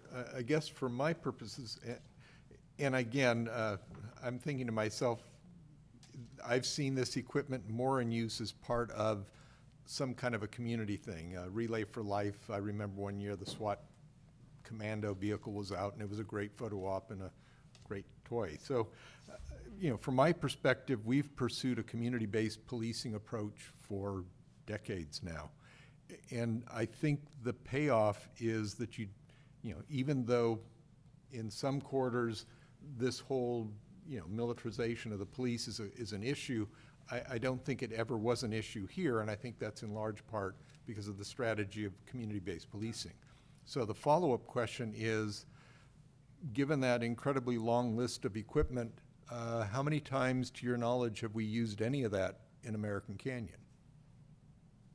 Just over the weekend. Oh, okay. Well, then it's more prevalent than I thought. So although that was kind of a weird event. Yes, and you know, we have an armored vehicle down here that we leave at the ACPD that belongs to the Sheriff's Office. It was our old SWAT vehicle. That vehicle is for patrol, so we may get a hot call per se that you know, it's not necessarily like a SWAT call out where we organize the entire SWAT team, but that vehicle is there for the patrol officers to use to keep the public safe, the community safe, and the officers safe when responding to that call. It may not make it to the actual call. but it's there for our use. That way, it's a lot quicker to get that vehicle out and deployed from ACPD than, I mean, the sheriff's office is really close, but, you know, sometimes time is not, you know, time's of the essence in those types of situations. So, well, other than the weekend, are we using it frequently? I mean, most of that list seemed like crowd control or breaking into a building, or sometimes, kind of making sure, non-lethal methods of stopping somebody. Sure. So I don't have like the stats right off the top of my head, but we do. A lot of the items are stored in the armored vehicle, and they're there for use in case we need them. Some of the items are stored in the trunk of patrol cars. So are they used on a daily basis? I'm glad they aren't, but they're there for use if they have to be. Okay. A lot of times those some of the items get deployed on a incident, a call for service, but never get used. Okay. The officers might be carrying them or have them, slung on their shoulder. Yeah. And okay, then like I said, from my perspective, I think this is something we have to do because of state law, but I don't see it as this is a real problem we need to address. This is more of a formality we need to go through, and I'm glad to do that. So, thank you. Thank you. Councilmember Oro. Yeah, to Councilmember Joseph's last comment there, I feel the same way, but I still found it fascinating because I've never dug into militarization of police equipment, even though what I saw was mostly crowd control and actual SWAT team needs on this. So I read all 40 pages of the weapons in there, and I'm like, oh man, I got to look up to see what these things actually look like. Most of the things I've seen SWAT teams use. Really interested to see what certain explosives look like, just for my own knowledge, really, not use. But no, when I read this, I thought we were actually it was going to be much worse than I thought it was going to be. But to me, it sounds like a standard armored vehicle for possible riot control, things of that nature. I mean, outside of maybe this weekend, but also probably events where it's actually in a peacetime situation. That's where I've seen these mostly. But most recent event, I think the big one was Yountville, right? The shootings at Yountville. I think you guys rolled out a full SWAT team at that time there. But not here in American Canyon in any regular basis at all, but it is there for insurance purposes, I guess, really. Yeah? Correct. Yeah. Just one thing to think about as a contract city with the sheriff's office, if we didn't adopt this ordinance and we had an incident where we needed a piece of military equipment, such as an armored vehicle, like Saturday night, and we didn't have this in place, I mean, basically that vehicle would have to stop at the city limits and not be able to continue in, and so we wouldn't be able to actually respond to the incident with that vehicle. So I meant to say that in the beginning, and I didn't. So. Okay. Councilmember Washington. Thank you, Mr. Mayor. This actually goes back to the first presentation about communication. I'm big on communication, and I love what you do, Chief Greenberg, when it comes to that piece with the community, giving them information. I think this is a very good ordinance to have, and I'm proud that our city gets the benefit of that, because we're lucky to have a community that supports our police department, and we trust the police department leadership to make the right decisions. I know Councilmember Joseph is probably worried about an armored truck pulling him over for a traffic violation, but that's not going to happen. And again, giving information to the community to let them know why we have such equipment is really good, from demonstrations, or again, if you go to the Citizen Academy that Councilmember Oro mentioned about, you learn these things. We talked about it at the last council meeting. I went, and my wife enjoyed it, but what it does educate the community. On first glance, you think of a armored vehicle. How can a police department use an armored vehicle? But in a hostage situation or active shooter situation, which we know happens any place in the United States, it's awesome to have a piece of equipment like that rather than have to call another agency to see if you can get on a waiting list to get something while you have an active shooter. So I'm glad that we get the benefits of that. And you don't see, and it's a great list that you have that you presented, but what you don't see is the other things that we've always had that are also in the military, your helicopters. How awesome is those helicopters in the event while we're trying to find a burglar, and you guys are doing your job. So I applaud that we are bringing this for the first reading. I'm proud of what we have going on. And I'm willing to be able to sit down if you want me to join you at somebody's house with some tea and some donuts, to talk about why we need these pieces of equipment, but I don't think that you'll get very much resistance, especially because we have a great chief in you and the opportunity to sit there with people and explain why it's important for the safety of our officers, for the safety of our children. They have active shooters in schools. So, I've seen them where they were used to take kids out of school to get them out of harm's way. So I applaud the ordinance. Thank you. We certainly appreciate your background as a police officer, Councilmember Washington. Right. We ready for public comment on this? I have no hands raised. Okay. Anybody from the public wishing to comment? Seeing none, we'll close public comment. I'd make a motion to accept this ordinance if there's no other. It's a first reading, I think, right? Would we still, we have to do? First reading. Yes. We adopt it still? Yes. Okay. Yeah, I would make a motion to accept the ordinance number 2022, which is next in order, an ordinance of the City of American Canyon, State of California, adopting a military equipment use policy persuading to AB 481. I'll second. Motion is second. Roll call, please. And that's clarifying that this is the first reading. Right. Yes, first reading. Councilmember Joseph? Yes. Councilmember Oro? Yes. Councilmember Washington? Yes. And Mayor Garcia? Yes. Thank you, Council. Thank you. Moving on in our agenda. Item number 13, Urban Limit Line Overview and Draft Comprehensive General Plan Update, CEQA Notice of Preparation. Thank you, Mayor, council members, and folks watching at home. I'm Brent Cooper, Community Development Director, and I have pleased to walk you through I'm going to start with the Notice of Preparation on the General Plan. It's an important milestone in our update to the General Plan, and then I'll move into discussing the urban limit line per the council's request. Kind of share with you what that's all about, and look forward to hearing some of your comments. As you may be aware, our general plan is timed to be updated. It sets forth policies for the physical growth of the city over the next 20 years. In establishing a general plan, there are many, many state laws that apply to every city. So we don't completely have a free hand where we have many things that's required to be accomplished in our general plan.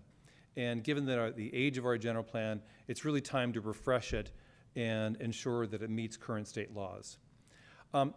We've been strategizing the most effective way to deploy our resources to ensure the general plan meets state laws, and so we're taking a two-phase approach. The first phase we're referring to as a technical update, and the emphasis for this is to bring the general plan up to consistency with current state law, and some additional things that I'll get into in a couple slides. The second phase is maybe the more fun phase. Those are things that we can do, or optional elements. Maybe perhaps a little more creative, more visionary. Those are things that you can really sink your teeth into, but they don't necessarily relate to state law. So this is a way in which to protect the city because the general plan is such an important document for growth in our city. We're also working on the housing element.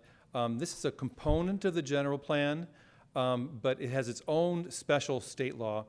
And the state has established a deadline to update the housing element for American Canyon and all other cities in the Bay Area. We all have the same deadline. And this time, there is tremendous scrutiny by the State Department of Housing and Community Development on the housing element, along with additional requirements to ensure that the housing element is fulfilling the needs of all segments of our community, not just a few. And of course, that has always been a concern for American Canyon, but the way in which it's demonstrated has become very, very intensive with data and documentation. So that's running parallel along with our first phase. We talk about what does the first phase. I did mention, of course, state law, very important component of that, but we can also amend our general plan. There's certain areas where we have inconsistencies between what's existing on the ground and our general plan designation. One example is the Donaldson Way Elementary School is on land zone for residential. So we have a school that would, per the general plan, be public on land for residential. It's cleaning up some of these things that kind of creep in over time. We also have other areas where there are some easily foreseen need for some land use changes. And so those are things that are minor in nature, in number certainly, but are things that one could probably look at and go, oh yeah, I kind of get that. We've also have done some work with our community. One of the major efforts was the West Side Connector. We had a committee, worked very hard on that, presented to the City Council in a meeting on July 21st. And so that's something that can be also incorporated into our first phase. Speaking of state law, I'm carving this out, there's a new way in which traffic analysis is measured. This is a state law that takes effect in a requirement this last July, and that's called vehicle miles traveled. I'll talk a little more about that, but it's a very data-intensive effort to bring that into the general plan. And then also, as we've talked about before, the general plan will be including a programmatic environmental impact report. That was done for the Broadway District specific plan, Watson Ranch specific plan. There are tools that can really help streamline development review. And so having it apply citywide will be a tremendous economic development boost for the city, because it'll clear away a lot of the work that needs to be done now for areas that don't have an environmental impact report. And then the general plan is being the constitutional development. There's a variety of implementation programs that I'll talk to a little later. I understand this screen is going to be probably difficult to read. There's a lot of words on there, but these are the elements of the general plan that will be included in this first phase. These are mandatory. They're all very important and substantial in themselves. Circulation, safety, noise, housing, open space. These are all things that are all very important to our residents. And so having an updated element in these areas, I think, will be a real benefit to everybody.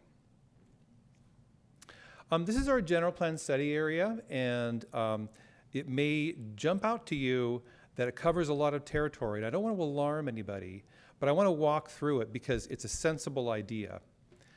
If we look at the area here in the center, the orange area here is our city limits. Of course, we need to plan for that. The yellow line, maybe a little hard to see, is our city limits here. We have our sphere of influence, which I'll talk a bit more about. Those are areas that are designated to be annexed into the city. We certainly want to pay attention to what happens there. We have our urban limit line, which is this purple area over here and elsewhere. That, of course, is also important to our city. This larger area is the boundary of our water service district.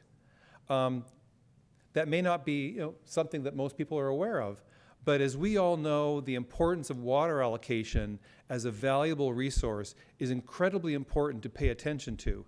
And so it's, as a district that includes this area, it's very important to include it in our overall planning, because obviously we need water in our city, but there's water needs outside our city in this district. And we have a limited resource, facilities, funding, implementation. So those are all very good reasons why we should be paying attention to areas immediately outside our historic areas of our general plan. I mentioned that we have some relatively minor land use changes. I have a graphic here just to show you. You can see there's not that many areas. Largely, these are areas where we have inconsistency, creek beds that are zoned residential. We're not going to build residential in creek beds. Things like that. We do have some areas of interest from the school district to make some changes for surplus land. But we also have areas where we have just plain inconsistencies. And so these are areas that we list. I also have this, I mentioned this blue dot up here. This is an area that is in our sphere of influence where we have an active annexation application, and it's required that we establish land use in order to be able to move forward an annexation application. I'd mentioned the West Side Connector. This is something that was discussed by the council last July. I have a graphic here depicting it. I believe my memory tells me that the council reacted favorably to this. It was certainly the overwhelming preference of the committee that presented it to the council. And so the idea would be, as we amend our circulation element, we would incorporate the West Side Connector into it. I'd mentioned the vehicle miles traveled. If we were to summarize what it's trying to accomplish in a very basic sense, it's an effort to help cities grow more smart, to reduce air pollution from greenhouse gas emissions. And American Canyon has been doing this for many years. The Broadway District Plan is an example of placing jobs near transit and housing with support from trails, non-automobile uses. It's livability. It's about putting things close to one another, reduce commute times, not have people have to go through all that commuting. It saves money because you don't have to drive as far. There's a lot of good reasons for doing it. But the way in which it can be adopted as part of our general plan is very analytical intensive. And so this is something that is going to be a big priority to ramp up our consultants this spring. And so it's a very important component to our Phase 1 general plan update. I mentioned implementation. If you're wondering what that means, our zoning code, what you can do with land and how to build it, and the development standards that go with that is an implementation of the general plan. And so where there may be land use changes, there could be zone changes as well to make sure they're all running in harmony. I'd mentioned the vehicle, VMT, an acronym for you, vehicle miles traveled. That would need to be adopted by ordinance in order to be included in the general plan, a little bit backwards, but it is the way in which it has to be done. We also have, of course, in our community, a very important concern with Vision Zero, potentially new engineering standards for our roads that are more up to date, with safety in mind, would be an implementation. Our fee program must be tied to the general plan and updated by state law, once again, on a regular basis. And then our capital improvement plans, money that's spent by the city to build infrastructure has to be consistent with the general plan. So as we update our general plan, that may ripple its way through into the capital improvement program. So with all of that being said, that's kind of a little bit of a primer for you. One of the first important steps in adopting a new general plan is to prepare the environmental review consistent with the California Environmental Quality Act, yet another state law. And the appropriate level of review for the general plan is an environmental impact report, as I'd mentioned, and specifically a program environmental impact report. And so in order to do that, the first step to kick it off is to prepare what's called a notice of preparation. And this is something that's been drafted and we're prepared to release. It includes some of those graphics that I just shared with you, minor land use changes, the area for the general plan overall, some of the priorities, the elements that'll be amended, things like that. And the way in which we have outreach for that is through a scoping meeting, at least one of the ways. And a scoping meeting is notification to mainly agencies that have responsibility that touches American Canyon in one way or another. So our neighbors to the north and south, our other jurisdictions, Caltrans, of course we have a state highway through town, the State Department of Wildlife, things like that. Because they'll have concerns and we want to hear what they are so they can be incorporated into our analysis for the environmental impact report. Agencies and the public are also invited to join in. We want to hear from everybody. Sometimes there could be good ideas submitted that might help mitigate impacts from the general plan. We'll want to know, there's really no limit to what we're hearing from this. People have good ideas, we want to hear it. So that's kind of part of the notice of preparation stage and the scoping meeting that goes with that. I have a great long list here of environmental topics that will be analyzed in the program EIR. As you can just sort of see for yourself, it's a very, very intensive document. Many topics, varied topics are covered here. And so it's a big undertaking. Of course, everyone's interested in the schedule. This is our phase one, and we're also sharing here kind of the housing element because they're running in parallel.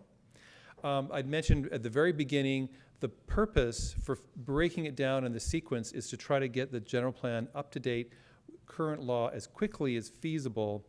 And so I have a schedule here that would take us to about the end of 2023, which is about 18 months from now. One of the areas that we've discovered that has bearing on this is the vehicle miles traveled, and the traffic engineers are great at giving you bad news about how much time it takes for them to prepare an analysis. So we do need to build that into the schedule.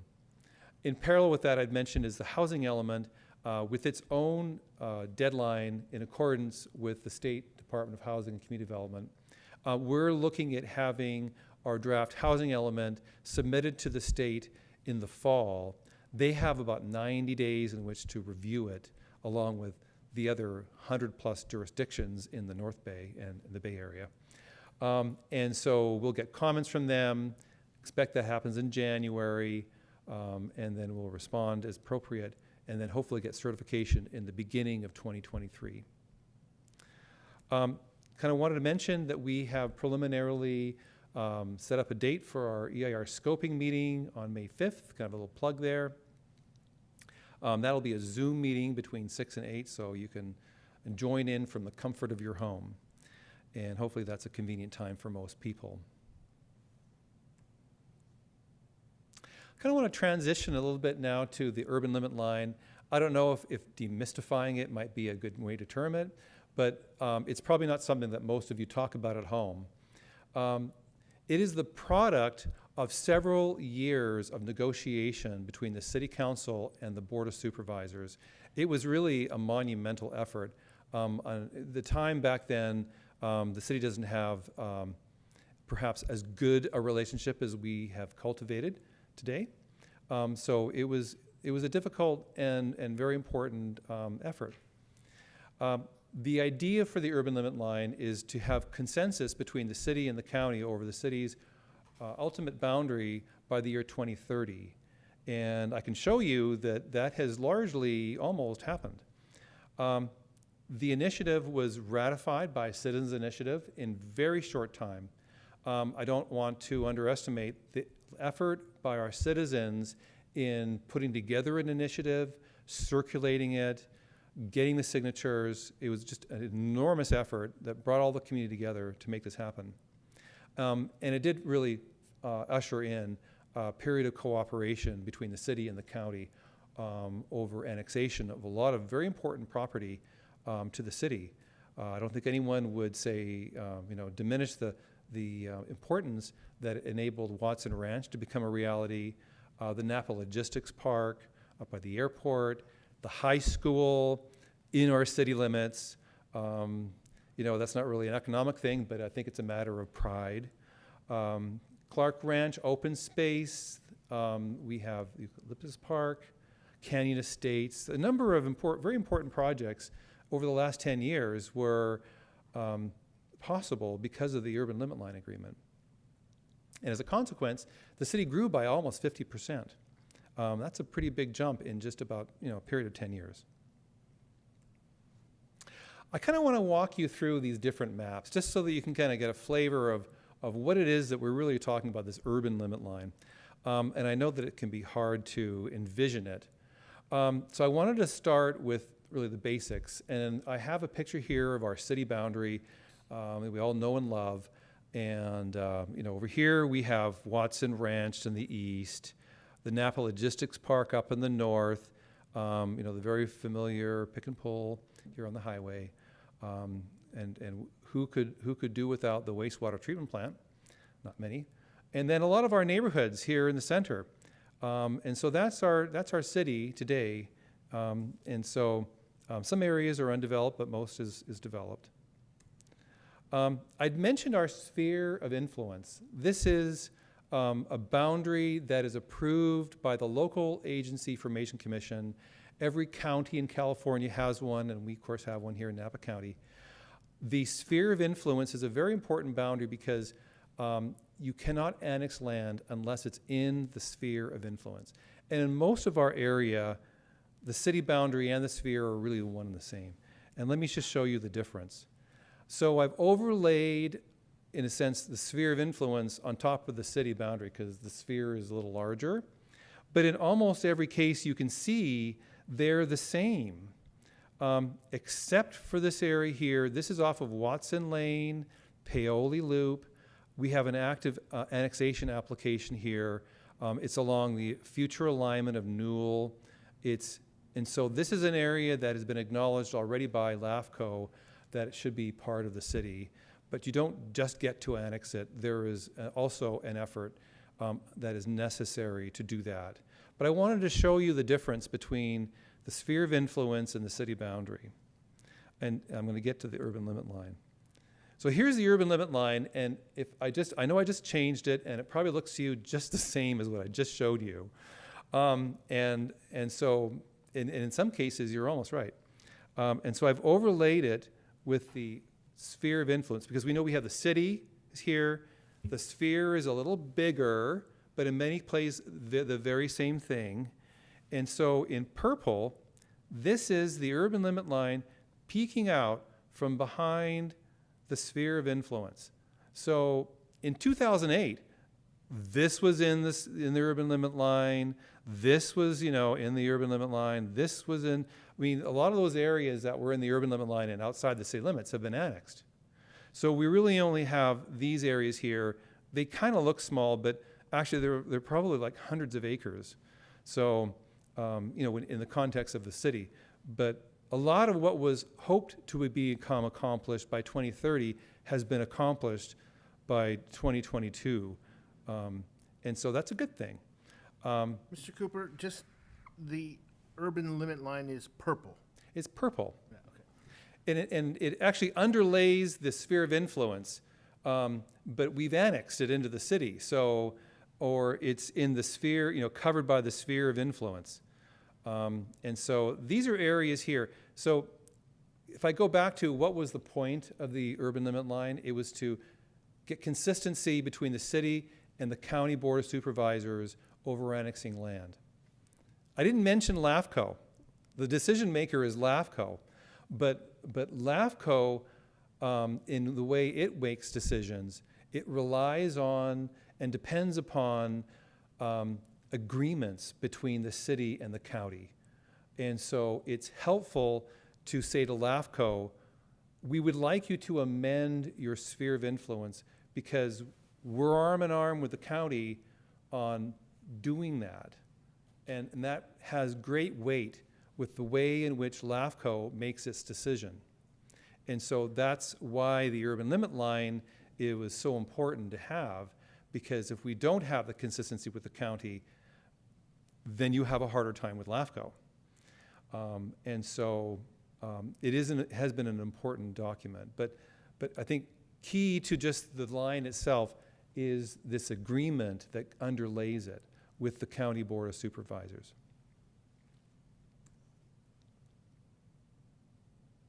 So where does the urban limit line fit within, we'll just say, phase 1 of the general plan update. And so I think we're aware that there is a pending initiative. It has its own process in accordance with state law. And we really don't have to worry about that because there is a process in accordance with state law. So it's going to run its course, and at some point it's going to come to the council and you'll have some important decisions to make. But until that time, it's kind of runs on its own. So not much to do at this point.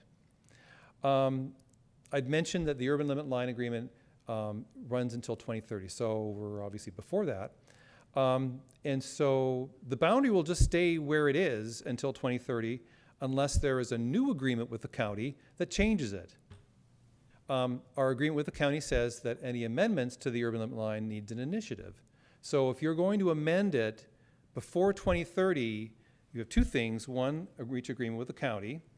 Oh, I'm saying, and if I'm wrong, city attorney, please correct me. But reach agreement with the county, and then it needs an initiative, the citizens. If you're going to have an agreement with the county, I guess you have to know what you want. And perhaps tonight it might be a day where we talk somewhat about that, but there has been no council conversation in an open session to have that conversation, and maybe that's another day. But first you got to know where you want to go, and then the negotiations begin. And perhaps there is a better, more cooperative agreement between the council and the Board of Supervisors today than there was in 2008. But certainly the agreement initially took several years to accomplish. And so as we look at phase 1 being an effort to expedite updating the general plan, negotiating a new urban line could be incompatible with the goal to expedite an updated general plan. And so at least from staff's perspective, we've earmarked this issue to be addressed in phase 2. It needs to be addressed, but that's perhaps the time where we can enable it to be discussed. That could also be discussed before we finish phase 1, but the folding it into the general plan would happen during phase 2. So I hope that makes sense. We have a really great website, speaking of outreach, for our general plan. And of course, I want to do a plug for our logo. I mean, after all, why do we do this? We do this because first of all, we love American Canyon. And as we look to our future, we want to keep loving American Canyon. So we want you to love where you live. We need to update our policies. That's what this is all about. And we have a very, very information-rich website here, mcan2040.org. And glad to answer any questions you have.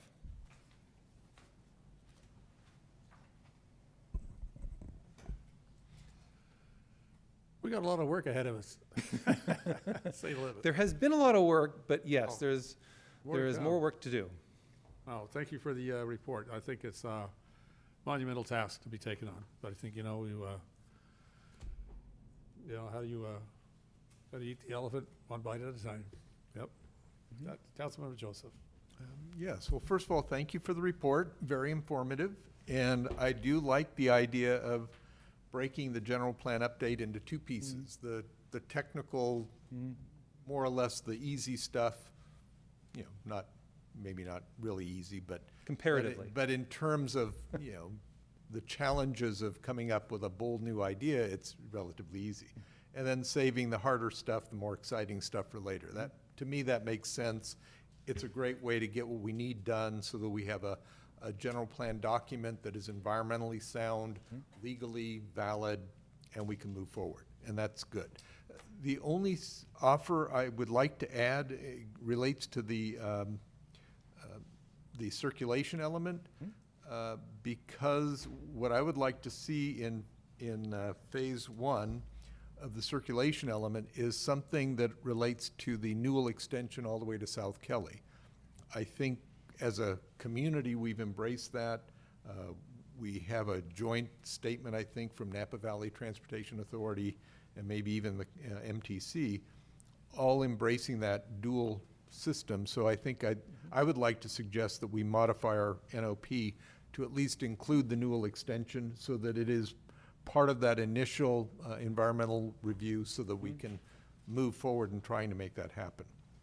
So that's my. That's a good point. Yeah, to me, that would be a very important thing to include. I don't know how that impacts the environmental analysis, but to me, I think it ought to be part of that phase one, because we've more or less embraced it and it ought to reflect it, just as the West Side Connector. The second half is while you guys are working through the technical stuff, it gives the council an opportunity to do something a little more higher profile. And in that regard, I would like to make two suggestions. One, that we focus a little more on the urban limit line and figure out what that ought to be and pursue it. And then secondly, revisit our mission, vision, values, and community goals. As some of you recall, it was done back in 2013, which means they will be about 10 years old by the time we get to the general plan update. And frankly, I think it's time to revisit that. If we're going to do a general plan update, we really ought to start from the very top. You know, what is our mission? What is our vision? What are the values? And more importantly, the operational goals that we've adopted. I've been troubled because, 10 years later, we aren't what we used to be. For example, there really isn't anything relating to climate change. We kind of pigeonholed it in by just including it in the improve the operations, but it obviously is a more significant existential threat, and it really ought to play a higher profile. And I think if we were to update our goals and priorities, it would rise more to the top than it did 10 years ago. So I think that we really ought to focus on that, and that is something that we probably don't need to spend a year's worth of time like we did 10 years ago, but we really ought to refresh that list and figure out what is current, what is important, what is meaningful. So those are the two things. We definitely need to look at the urban limit line now rather than later, and revisit our mission, vision, values, and goals that in turn can play into that phase two. And if we get more discussion about the urban limit line, I believe tonight is a good time to talk about what kinds of areas ought to be included in that, because I think it's important, and I think it's important almost independent of the county's reaction. And I appreciate the idea that working it out makes it easier for LAFCO, but sometimes we have to appreciate the fact that in the southern portion of our county, I think the relationship between American Canyon and the county isn't the same as a typical county-city relationship. In simple terms, the county is in the same business as we are. They want to develop land.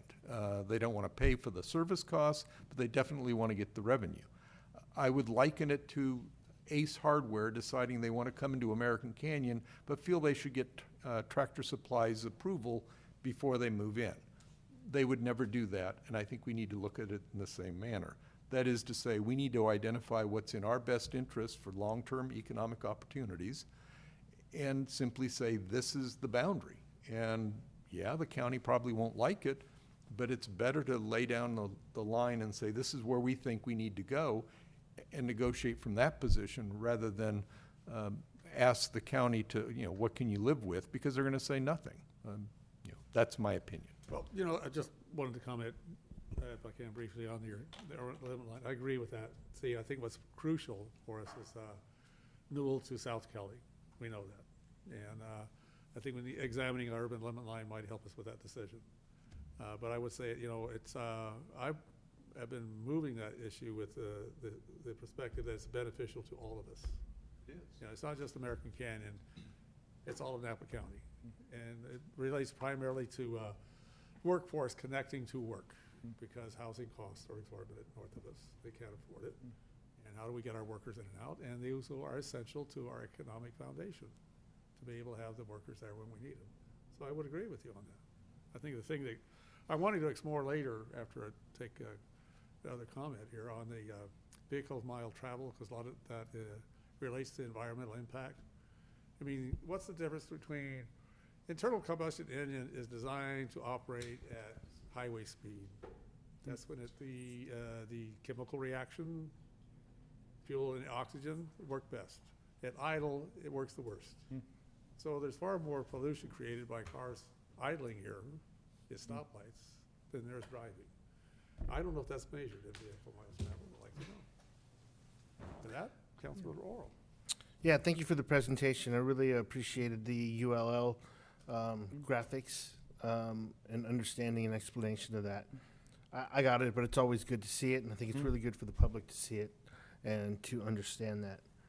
I have several questions here, and I want to get back to where Councilmember Joseph was headed with his next steps. The general plan, we approved this pre-pandemic, correct? Just before the pandemic? That's correct. How far are we behind from our original timeline? We're probably about a year or so out of it. Yeah, and so the final plan, if you got part 1 and part 2, you're thinking of delivering it by the end of 2024? Is that what I saw in the staff report? The staff report is describing the time frame for phase 1. Phase 2, which is more of a policy nature where things can take longer to do, negotiations, for example, or working through new concepts and issues. So when do we have a target date from this general plan to be done? We do not have a target date for the full comprehensive general plan to be done with both phases in time. But we did. We did pre-pandemic. Brent, what's the time frame for the phase 1 work, though? It's the end of 23. Yeah, end of 23. Right. So I think what Brent's kind of describing is the add-on pieces in phase 2 involve a lot of externalities, and LAFCOs and the county and landowner initiatives and those sorts of things. So we didn't even think about the general plan in the terms of these multiple phases pre-pandemic. Now breaking it into real discernible, discrete outcomes, ones that we control. That's phase 1, and the phase 2 stuff involving a bunch of externalities. So that's why there isn't really a externalities is the expansion of the urban limit line. Correct. Negotiations with the county, with LAFCO, landowner initiatives, all manner of things related to the ULL and sphere changes, anything that may go with that. And we've carefully noted that, or did not present anything where the potential ULL could be in this presentation today. Staff isn't proposing to amend the ULL as part of the first phase, just because it's going to take. If you knew today what it is you wanted, it would probably take longer than this time frame to complete the negotiations and all of the other externalities that the city manager Well, won't we mentioned. be in this same position in 2 years In which position? of not having a finalized general plan because we haven't had the ULL negotiations yet? No, one of the key things to think about, the mandatory elements of the general plan does not include a ULL. In fact, the ULL is really a creature of something that the city and the county has agreed to. It's not required by any kind of state laws. So we will have a comprehensively updated general plan by the end of 23, this is the current schedule, that will still have the same ULL that exists today. And that's fine. There is no requirement to even have a ULL for a complete general plan. We will have a new updated general plan that will still have the same ULL. Could you have a general plan submitted and done with a proposed ULL that isn't negotiated, that goes to, say, Jamison Canyon Road, and submit that and make that our general plan? Or do you need county buy-in for parts of the land that you do? That's what I'm trying to understand, right? So you're telling me right now that I don't need a ULL to be part of this general plan, but you're telling me also that we need to have negotiations on the ULL in order to complete this general plan. I think they're kind of, it's a little hard because they're overlapping and somewhat intertwined topics, but for the purposes of a general plan, you could almost not even think about the ULL. And if you just thought about the, and if we go to page 204 in the packet, I think it's a pretty good representation of what we're talking about. But the general plan is going to be planning and thinking about everything that's within this black area that's hatched, the big, what is the former county water service area. So that is our planning area for the purposes of the general plan. For the purposes of the general plan, stuff inside that black line will be analyzed in some form. It's not going to be analyzed from a land use perspective necessarily. Those outer areas are going to be analyzed from a service provision of water specifically. But as you get closer and closer to the city municipal boundary, then land use starts to come into the analysis. So we won't have a general plan that will be planning land use outside of the ULL, but we will be analyzing on what the world might look like if development activity happens within that black area, regardless, of whose land use that is. So we'll be using the county's assumptions for land use for those, for the analysis for that black shaded area that's outside of our ULL. And for pieces inside the ULL, we'll be using our own land use authority. So it's, hopefully I was explaining it, perhaps I made it more confusing. No, I get it. So the general plan will actually study that whole area within that black line that we see on this screen. Why am I looking all the way up here? I got a fancy screen right in front of me. With the screen in front of you, the big shaded area, yes. Yeah. I get what you're saying now, and then land use closer to that. Correct. But yet we're still being asked about ULL opportunities. Part of it, I think, has to do with the timing. We know there are two different things going on for areas that are currently outside the ULL. We know there's an interest between one of the landowners of a property that's interested in circulating a petition to change city limits, and that may be a voter initiative that comes forward. There's also interest pending right now at the county for the Hess-Laird property. There's a pending zone change application. And so, and there's the city's long-term interest, and I think actually a countywide interest in the extension of Newell Drive to South Kelly Road and how those interplay with each other. So as part of our general plan, we're not going to be planning the land use that may occur on, for example, the Hess-Laird properties. We're not going to be planning, is that going to be industrial, is that going to be ag, whatever. That land use decision, because it's outside our ULL, would rest with the county. We're going to make some assumptions about all of the land uses, including those two properties, of what might happen. And we're going to make some assumptions about it from a water supply, a utility service perspective, because we provide utility services to all this shaded area. But we're sort of planning service provision for some areas and planning land use for the areas that are within the ULL. It's kind of a duality as far as the So Councilmember Joseph's request to include the South Kelly, where does that fit into what you just talked about? It fits nicely, because one of the things with the planning area is I described it as water because that's where this boundary came from. But within that planning area, we're not limited to just water, for example. Today in our circulation element, it describes the extension of Newell Drive outside of our city limits, because we are planning for and wanting to be part of our circulation element to accommodate the new development within our areas, but also the development we anticipate in those other areas. We know, for example, there will be growth in Napa County. We know that growth will come into American Canyon and vice versa. So it would make sense for us to say, in our circulation element, the Newell Drive should extend to South Kelly Road. And the county circulation element, by the way, does the exact same thing in reverse. Their circulation element says Newell Drive should extend from American Canyon to South Kelly, because they anticipate the development within the unincorporated areas, their land uses, and they know what's happening in our land use area within our city limits, and they're trying to marry those two up. So it would be appropriate for us to contemplate different elements, but we don't have land use authority to plan for those county areas. So our circulation element could plan for the Newell Drive, and we can take a bunch of steps to make that road happen. We couldn't do the land use. We couldn't rezone properties in the county to make that happen. We would have to implement that part of the circulation element in a different way that didn't involve the land use, because it's not within our authority. Yeah.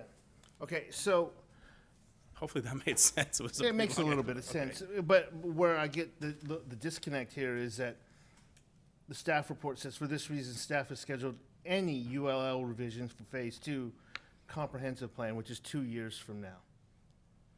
Yeah, I think what is really meant by that, number one, is the UL is not part of one of those mandatory elements. So it's not meant to be thought of as a finish start relationship. So between now and when Phase 1 is done, there's nothing on the ULL, and then after we're done with the general plan, and then we're going to start on the UL. They really are meant to be parallel tracks, and I think the language might have been a little confusing in the staff report on that, but they are meant to be parallel tracks if we want them to be.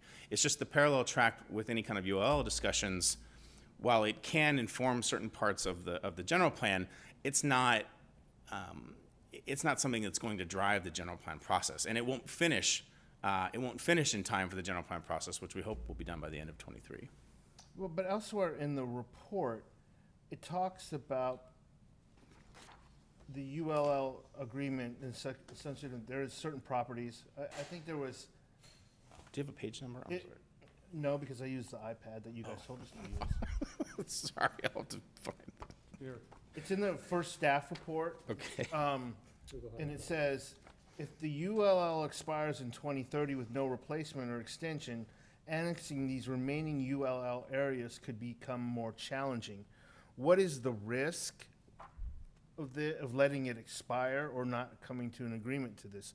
Where do we stand as a city? Like, I think to Councilmember Joseph's point is we want to control our own destiny here. And there's opportunities for us that make actual sense for expansion based on current city services like water and fire. I think what is referenced in that sentence, correct me if I'm wrong, Brent, is not the area outside the ULL. I think he's talking about the area currently inside the ULL. This would be the shaded purple area outside the sphere, inside the ULL. If that doesn't happen before 2030, then the purple line goes away, and now you're talking about having to move the sphere to some unknown point, and it doesn't have a line to marry up to. So go back to the slide that you Yeah. had with the purple and the sphere of influence, You see some, oh, that was a, the overlay slide. I think the important purpose for the ULL is the agreement that underlays it, because it represents a consensus between the city council and the board of supervisors. I get that. About it. So when that consensus expires, well, the line might still be there, but the consensus that underlays it's finished. So go to the next slide. Yeah, So the that purple one. here would go away, and anything that we want, if we wanted to bring that into the cities, The line doesn't The purple go. part. The line doesn't go away, but the consensus that underlays it does. And maybe what we haven't talked about tonight is how do you annex land into the city? well, right now, what I understand is that the urban limit line allows us to annex land to the city through a series of steps that is much easier than actually doing it without the ULL. Right, there's a practical reality that if you don't have consensus with the Board of Supervisors, you're going to have a hard time annexing land. So it behooves us to take action on those purple pieces within the next 8 years. And that's gonna be part of the general plan. It's an implementation of the general plan. Okay. So what are we doing in 2030 when this goes away and we annex those purple pieces into the city? what are we doing in 2030? The staff report talks about a new negotiation for ULL? Is that, you were presenting that? Well, staff doesn't have direction to suggest that the line move in any particular direction. That would be direction that we would take from the council. I know that we're just first talking about it now, but the idea of what might be the next step, if there is one, for the ultimate boundary of the city would come from the council. I'm poking a lot because this is a very serious issue for the county and the city in terms of where we want to head, and I want to have a clear understanding of how we move this forward strategically as a city, as well as cooperating with the county, who at times has not been very cooperative. I think the council has done that, right? I mean, we are, 14 years into a 20-something year agreement, right? So we didn't wait until 2029 to start thinking about the ULL. And we're doing it, and again, this is the confluence of two comparable but parallel activities. It's not part of our general plan as a mandatory element, but it's conceptually the same kinds of things. What are we planning for the future? Like that's similar. And so, the council has said we want to we don't want to wait until after the general plan is done to start thinking about the ULL. We do want to talk about it, but now we're understanding, you have a process that's a discrete process is gonna end in phase one, and we've begun these conversations on the ULL. So where do we go from here is still an open-ended question. And, I think that's some of the discussion we need to have with the community and with the council. The ULL defined in 2008 what the perspective was for the limit of where the future growth would be with consensus. In the future, do we want to have a bigger ULL? The future as in, January 2nd, 2030, right? Do we want to have a new ULL boundary? Where might that be? And beginning those conversations, having some ideas in mind for ourselves, but beginning those conversations with the county as well, to say, yeah, we have an interest in the next ULL agreement. Okay, so let's go back down to a specific project, the Paoli the Newell extension and the Paoli property. How did you guys reference it? There is a owner petition now? There's two different activities. So for the Green Island Vineyards property, the landowner has an interest in circulating a petition that would go signature gathering effort. That's over there on the west side. On the east side, the Hess Laird properties, as they're known in the county's general plan, the owner of those properties has submitted an application to change its zoning. That's it. They haven't asked for any other changes from the county, but actually, it's actually to the north. I don't know who's using. Oh, I'm sorry. Apologize. It's up There here. you go. Thank you, Brett. Those properties there. The owner of those properties has requested the county to change the zoning from, I think it's ag watershed to industrial, or maybe industrial park as it relates to the airport specific plan. I can't recall. Right. I haven't reviewed the zone change application recently, but it's from ag watershed to, I think, industrial park related to the airport area. And so that's a pending application in front of the county right now, where the county board of supervisors may or may not choose to change the zoning.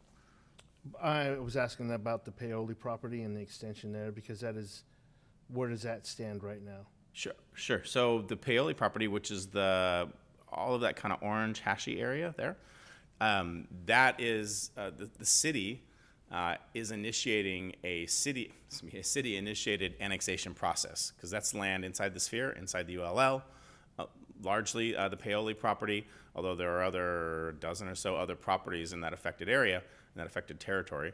And the city will be submitting an application to LAFCO to annex that orange area into the city limits. And we expect, we just had our kickoff project team meeting today.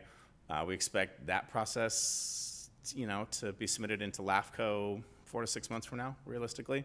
The timing for them to take action, we don't have a schedule yet or anything like that. But well, I think that's important, because I know that property is key to the Newell extension, even more so now than the South Kelly extension down to they're gonna get over to Newell. over to the highway. And I'm just trying to think through immediately how do we, in lieu of the West Side Connector being years out, even though I'd like to see it sooner, this is probably the first thing that we can actually achieve to get us over the bridge without getting us past the bridge without getting on the highway. Yeah. And it's a key component to the Watson Ranch project, which is getting online this year. And does it behoove us to focus just on that piece right now, rather than the South Kelly extension down to Newell?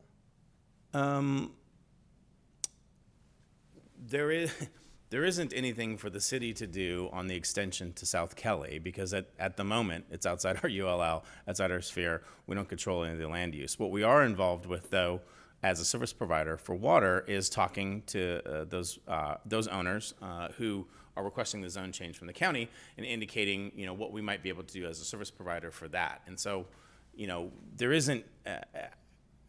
It does probably behoove us to focus on the orange shaded area, mostly because that's the thing that we control. And what happens on Hess Laird, as far as a land use, is outside of the city's control. And so, I think having us focus on things that are in our control is probably the thing that behooves us most. And from a sequential perspective, we know construction's happening on Watson Ranch. We know you would build the road from south to north. And so as it gets built in pieces, that orange piece would happen sooner than any kind of piece on Hess Laird to begin with. So Thank you for that clarification. With that said, I know Councilmember Joseph and the mayor, talked about the South Kelly extension. Yes. I don't want to lose the opportunity and the focus on the Paoli property and the extension immediately to Green Island Road. I think that's a win for us, and I've talked about this before, and I've campaigned on it. Focus on what we can control. And if we can control that piece, put our energies behind that, I don't see a need to actually focus now on the Hess Laird property. The county should get their act in order and keep their promises, and we should do that. yeah, I should probably clarify when I talked about focus, because when you were asking about focus, I was literally thinking about engineering drawings and staff time yeah, I and want things it like built. that. Right. So including the idea of the extension of Newell to South Kelly as part of the general plan isn't going to be a distraction from those efforts. That's something fairly easy to do, and I think it actually sends the right signal regionally to do that, and it's, I think, consistent with the county's circulation element. So we wouldn't be designing it, we wouldn't be hiring consultants, we wouldn't be building that road and taking away maybe from other priorities, but it's a difference between sort of running through the forest and jumping over the log while still trying to dodge the tree 20 yards in front of you. And I think we have the ability to again not hit the tree 20 yards in front of us and still jump over the log, which would be the actual designs and the actual annexation of the Watson Lane area. So But circulation element could be in that. correct, showing it in the It's a way of formalizing our desire to make that connection. Correct, and it's the difference between long-range planning and a little bit of effort on long-range planning now versus the very near-term efforts of, and I wouldn't want to distract from the annexation efforts. That's why we brought in a consultant project manager to help steer those efforts. We can do both because one is not a high level of intensity, whereas the annexation is, and so they're not the same level of activity. And I think, Yeah, well, I think we, I'm sensing a sense that we understand that. yeah, Point is it needs to be there in our general plan for the city with respect to circulation element, because that's critical to resolving a lot of this traffic congestion. it is, in my opinion, it is a good idea to include it in our circulation element, the extension all the way to South Kelly, and I think it can be done without it being a distraction for the annexation project that's the orange area. I don't think one is. I can be supportive of that, as long as we focus on the annexation part that actually gets Newell extension built. Because, if we're gonna rely on our friends in the county, it's nothing we control. We can have those conversations, but I think we'll do much better on our own and getting some sort of parallel route through this city. Thank you. Councilmember Joseph has been wanting to connect. Okay. Go ahead. Okay, well, first of all, I appreciate the idea of including the Newell extension in the notice of preparation, because I do think it'll help, and certainly including that extension in a circulation element makes sense. I don't agree that we should necessarily lose sight of that urban limit line, because it will take a long time. And the first step, in my opinion, is to go to our voters and make the case for why these boundaries ought to be tweaked a little, and specifically the Green Island Vineyard property on the west, the Hess Laird to the northeast, and then from there a few incidental pieces here and there. But the two big ticket items are Green Island Vineyard and Hess. I think Green Island Vineyard makes sense because our industrial base in the next 5 years is going to be filled up, and we're going to need some land. And that particular site, as the property owners demonstrated abundantly, has got too much salinity in it. It can't be used for ag. So it makes sense to be our next industrial expansion. So that one isn't, the county may not buy off on it, but from our perspective, I think it's a no-brainer. Hess Laird is where it gets confusing. And I appreciate staff's general philosophy of let the county do their thing, and we'll just try to make sure we get a road built. The problem is the county's going to address rezoning the parcel one way or the other. They're either going to turn it industrial or they're going to leave it ag. If they leave it ag, then we obviously have to pursue it because there's no other way you're going to build a road. No one's going to build a road just because we like it. They've got to make some money off the deal. So if the county doesn't rezone it, we need to act and act quickly in order to achieve what we need to do circulation-wise, but also economically. If they do zone it industrial, I would still argue we need to bring it into the city because, to paraphrase the county, housing is a city thing, and they're right. Industrial is a city thing too. So if they can figure out that here's some ag land that could be rezoned industrial, then that, to me, is a definition of, and it ought to be in a city. It's surrounded on 2 or 3 sides by the city. It's a logical extension. It rounds up our square boundaries and so forth. So as far as I'm concerned, that needs to be brought into the city regardless of what the county does. Now, the only alternative would be leave it in the county and then talk about some kind of infrastructure financing district where the city and the county share tax increment.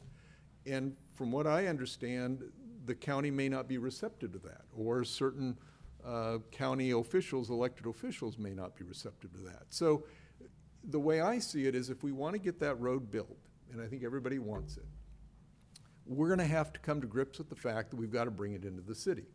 And even though the county won't like that, and maybe a lot of other groups may not like that, it is the only viable way we're going to get that road built.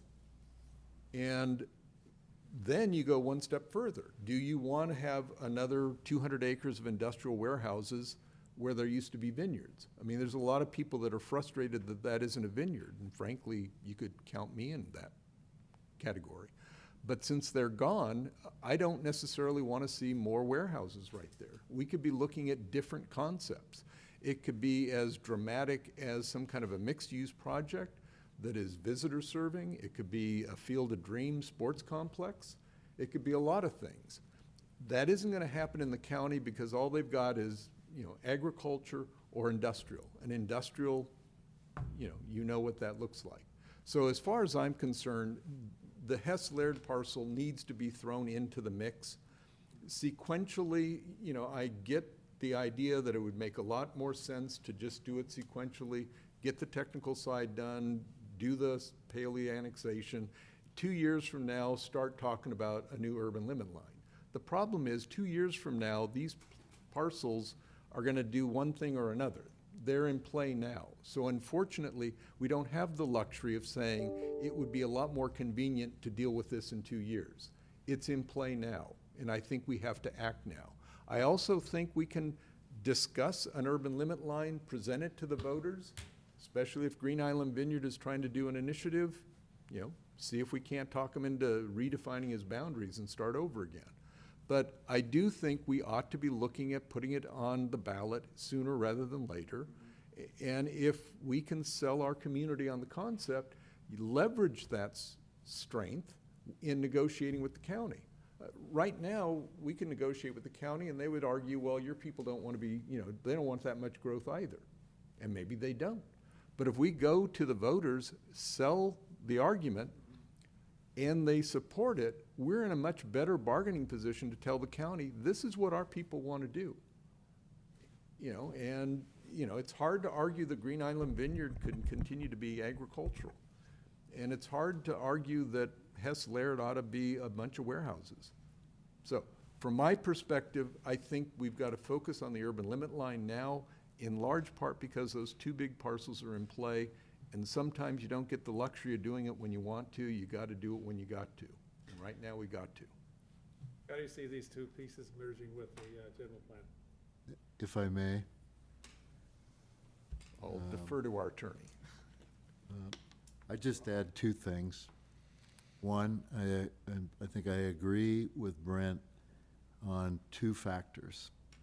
One, I think an important thing is to have your planning area for the general plan be the same as your water service area. That encompasses all the property that's at issue.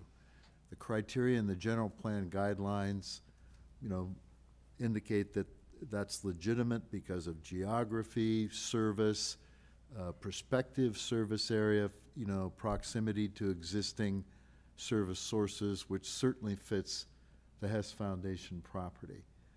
I think on the ULL, it's technically outside the general plan guidelines. I think to evaluate the ULL properly, you look at it like you do any other agreement. What was the intent of the parties at the time? Both Mark and I signed that agreement. I think the intent was pretty clear at the time that it was a bargain for deal. The county got something and the city got land. The idea that there was a restriction, I think, was facilitated by the term urban limit line. I think that's separate from the planning process. I'm not saying that you don't examine it, but I think you look at what the intent of the parties was and then evaluate the factors about an urban limit line now. I'm not saying that can't be integrated, but I think the critical thing is to designate the general plan boundary to be inclusive, and I think it can be, all those things that you talked about can be developed in the general plan, including an extension of the circulation element, interfacing with the greenhouse gas element about what's the most economic and environmentally efficient way to do that. That's part of the whole coordinated general plan process. So I think the way that staff's presented it presents two issues, but they have different legal constraints. I think I've summarized them, but I think they can all, I think this last observation about moving forward on actions that are principally governed by LAFCO principles, which would be Watson Lane, along with the planning principles about the general plan planning area, and then to a certain extent the segregation of the ULL issue, pointing out that it doesn't cover one component of what are municipal services, because in this city we have a segregated independent district, right? And normally if we were a city that had a fire department, that wouldn't be separate, but it is. So in this instance, the fire district actually is a justification for a further analysis of the general plan boundary study area. If I can throw in one other comment, because I think the question was, how would you do it all? I think if we could identify a consensus on what the new urban limit line properties would be, then as you go through the environmental review, instead of analyzing them from the point of view of what's it called in the county, you could have an add-on that says, okay, in the county it's ag, we'll say. So that has one set of impacts. But an alternate would be, what if it were industrial? What if it was mixed use? And you could do the environmental analysis. It obviously would cost more because you're looking at two different things. But in the meanwhile, you then have an environmental impact report that contemplates both types of land uses. Yes. If the voters endorse it, then you have a general plan that is not only internally consistent, got a good EIR, but you've also got the environmental analysis associated with these two annexations or these two urban limit line areas. Again, if the voters endorse it, we're in a much stronger position approaching the county by saying our people want it, we've done the analysis, it's part of our general plan, and ultimately, it's great to have the county sign off, but at the end of the day, you need 3 votes on LAFCO. And right now, we can probably count on 2, and you gotta wonder about the 3rd. So I guess. Well, I think response from the voters would be a very hard argument. Yeah, and that's why I think sometimes you've got to remember that it's a political process as well as a professional analytical process. Yeah. And with the urban limit line, it's probably more political than analytical. And I think we need to go out and make the case of why these 2 areas need to be brought into the city now instead of later. Sure. One of the things I just wanted to mention, as staff has been looking at this and talking with our consultants, and we have a revised proposal from them, we've been operating under the premise, again, because of COVID, other factors, we're behind the schedule that we had originally set out. And so the reason we broke it into the phases that we did was to really get to a finish line with those mandatory elements by the end of 23.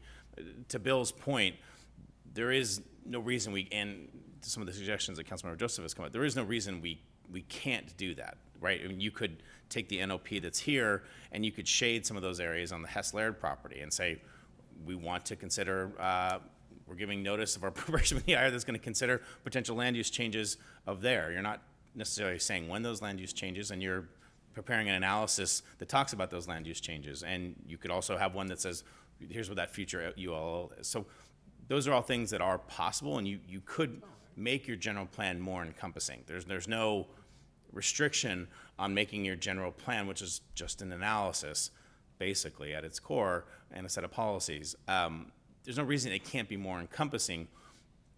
Staff was of the perspective, we wanted to kind of pare down, minimize, and get to a finish line with the mandatory elements. And so we didn't come at this approach from the way that the council's looking at it. That's not to say that we can't take direction and we literally, the staff report and the item tonight is to get feedback on this. So if the approach that the council wants is different, we can bring back an item that says, okay, here's what that different approach looks like, and here's what we think the timeframe impacts might be, et cetera. And we don't know what they are, and we don't know if they're going to be a lot different. But we haven't thought of it from anything other than a streamlined way. And I agree that if we do look at these parcels, that's going to add some time to the process. But on the flip side, the process is longer in part because of the circulation element and the vehicle miles traveled, which is essentially an independent concept that creates its own critical path analysis. Basically, the circulation element's going to force us to spend 2 years anyway. So if we plug in, albeit at a higher price, I'm sure, this environmental analysis and land use analysis of the urban limit line, you aren't necessarily going to blow your ultimate deadline, but you are probably going to spend a few more bucks. But after all, it will actually make this a better community at the end of the day, in my opinion. So again, as somebody who's grumbled about meeting deadlines, I think we can pull it off because I do think that, from what I'm hearing, I think you can integrate both of those elements, an urban limit line, positioning, as well as the technical review. So I would certainly advocate that we consider both on dual tracks, because I think it's in our best interest, and I think those parcels are in play, and we need to take advantage of it. Thank you for that discussion. That's where I was trying to get to. How do we put the two pieces together? Mr. Mayor, if I may. Sure, please, go ahead. Yeah.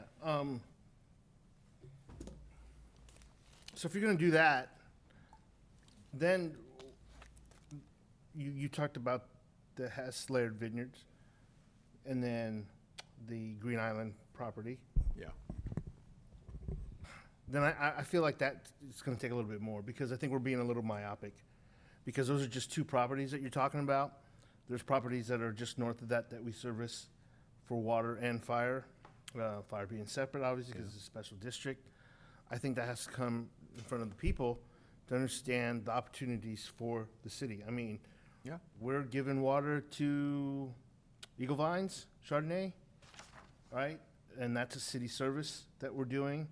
Maybe keep the ag there for the county, but why aren't we servicing, if we're servicing those, why isn't those properties part of the city?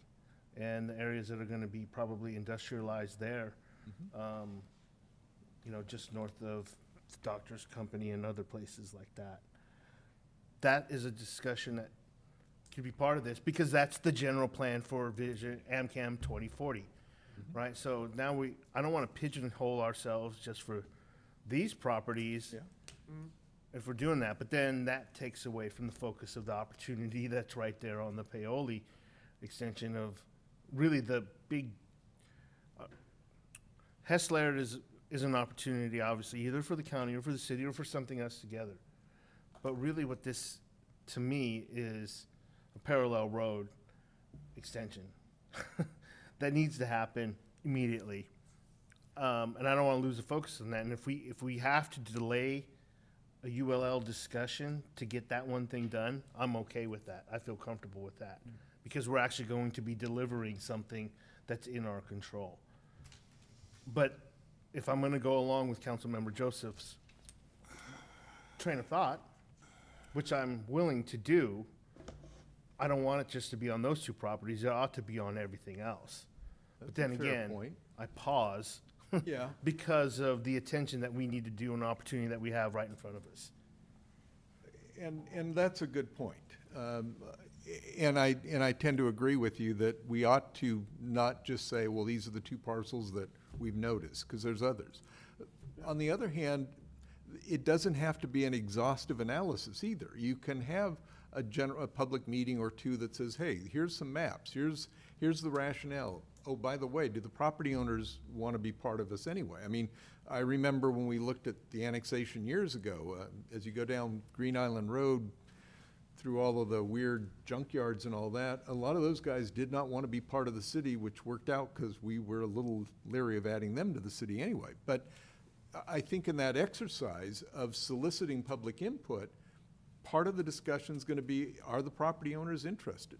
Even Hess Laird, if the property owner said, I don't want to be part of the city. You know, that's a conversation needs to be had. Yeah, I mean, I think. By making the general plan, the outline of the water service area, now we have something to expand on. I think it's just an opportunity where we can do some of that, and it isn't an exhaustive effort. In fact, to some extent, it could be a public meeting in which the council's present and maybe staff are there, but they don't need to do a lot of analysis. It's mostly, let's listen to the players, you know. You know, I think what you're hearing tonight, and at least this is what I'm kind of thinking through here, the general plan, when we came about this earlier, was we haven't done it in like 30 years.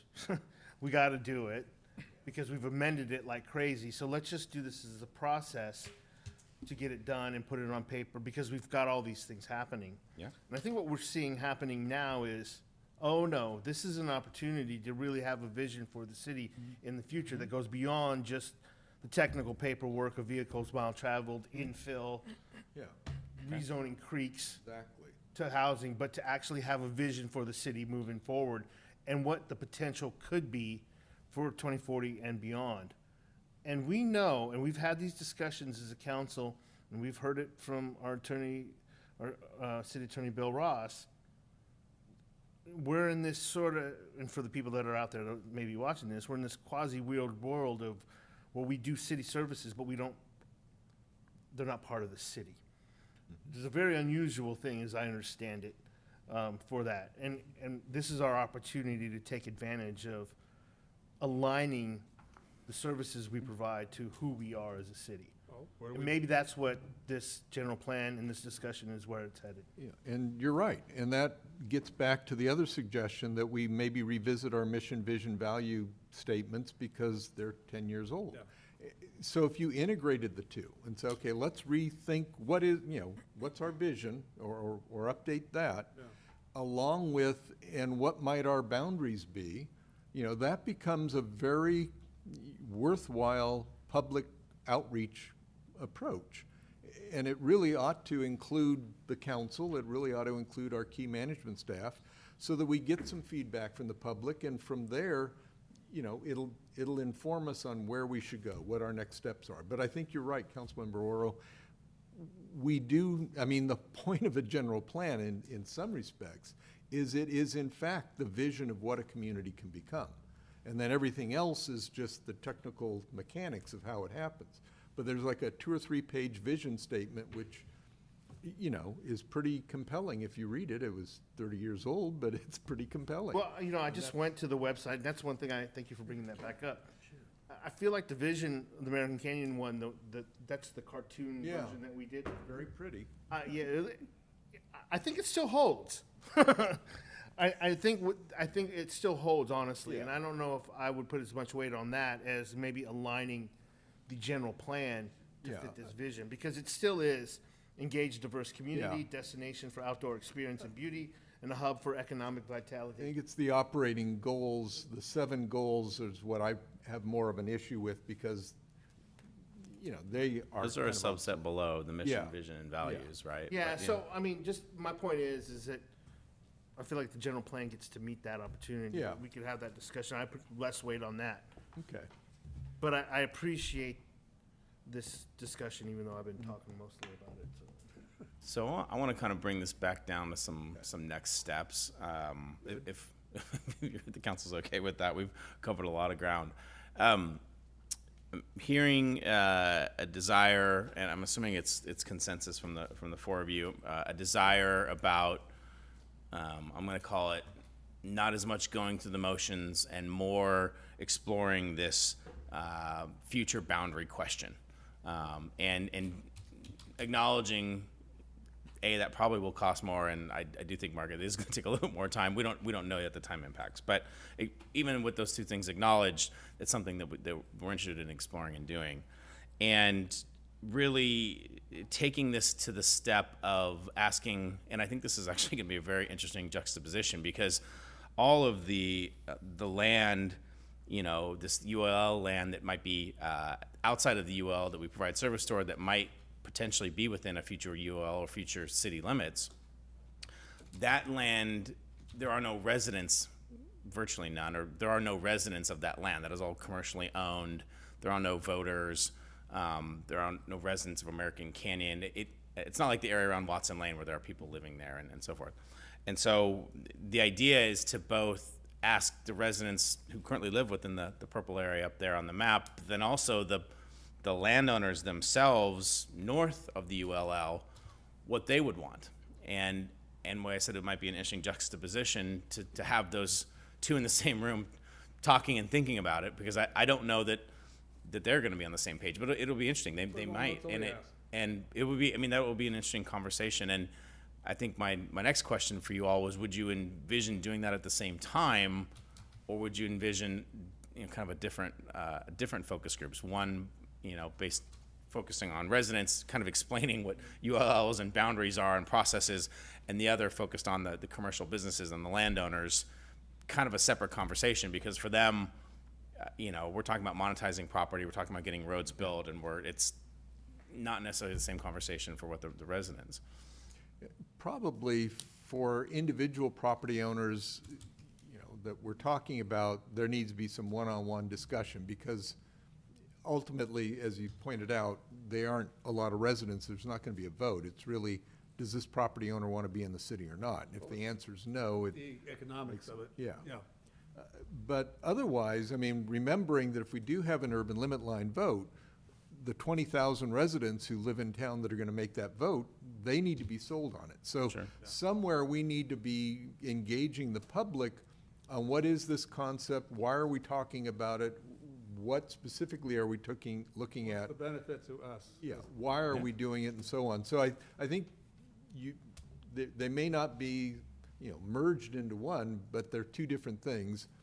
We probably need to have some public workshops, but also some very targeted one-on-ones, just so that we know what the reality of that boundary might be.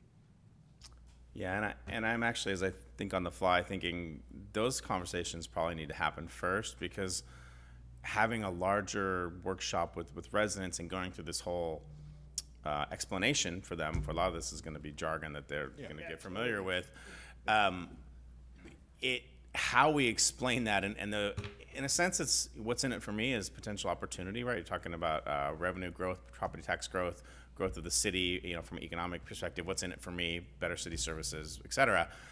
If only one of those properties is interested, it's one equation. If there's 12 or more, if it's the conversation has a different tone to it, I think, depending on the level of interest amongst those against those property owners, and the level of reality, right? Because we're gonna have to put a little bit of a grade on the reality of those folks actually coming into the city and becoming developed. Someone might say, yeah, sure, I'd love to be in the city, but if they're not actually going to develop it, you kind of give that a little bit of a low score on reality. Right. Whereas someone who's got a pending zone change application, for example, and has a development experience, you would say, okay, that person kind of knows what they're doing.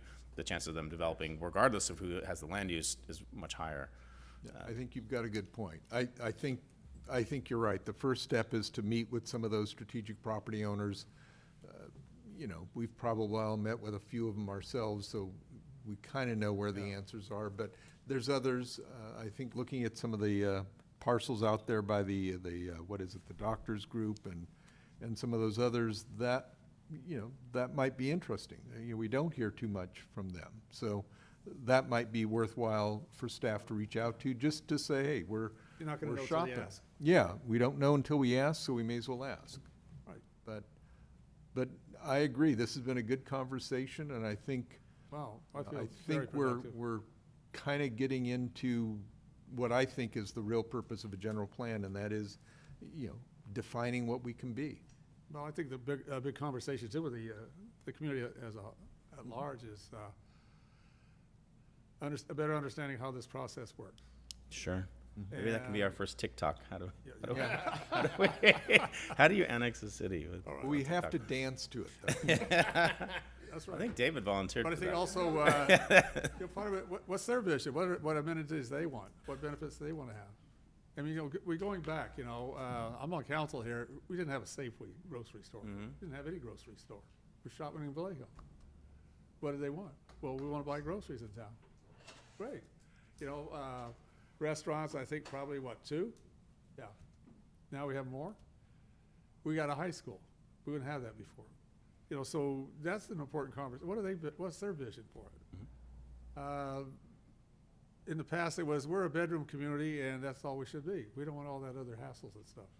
Well, no, enough people came into town who said, well, I have a different experience and this is what I want. This is what I think is going to be beneficial to us. And that's how that growth changes. But that conversation is critical to understanding what's reality in terms of what you're going to be, what you can achieve, what do you want to avoid, what would enhance and enrich your life for you and your family.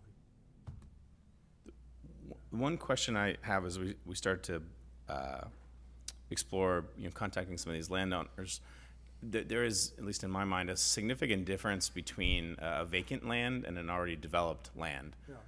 And I would think from the county's perspective, there would be a significant difference too, because the existing developed land, they get all the property tax, much less inclined to have that come to the city. A vacant land, they are getting probably very little property tax, and under current ag watershed zoning, probably not getting much property tax in the future. There's a very limited opportunity there. Whereas, if those areas come into the city and get developed through a property tax sharing arrangement, they could actually make out ahead, despite not having land use control. So, but I'm interested in the council's perspective on that, because there's some distinct geographies involved. Essentially east of the highway, bounded by South Kelly, there's that strip of land, Flea Market North, Doctor's Company, for example, largely underdeveloped or undeveloped lands, probably very low property tax base.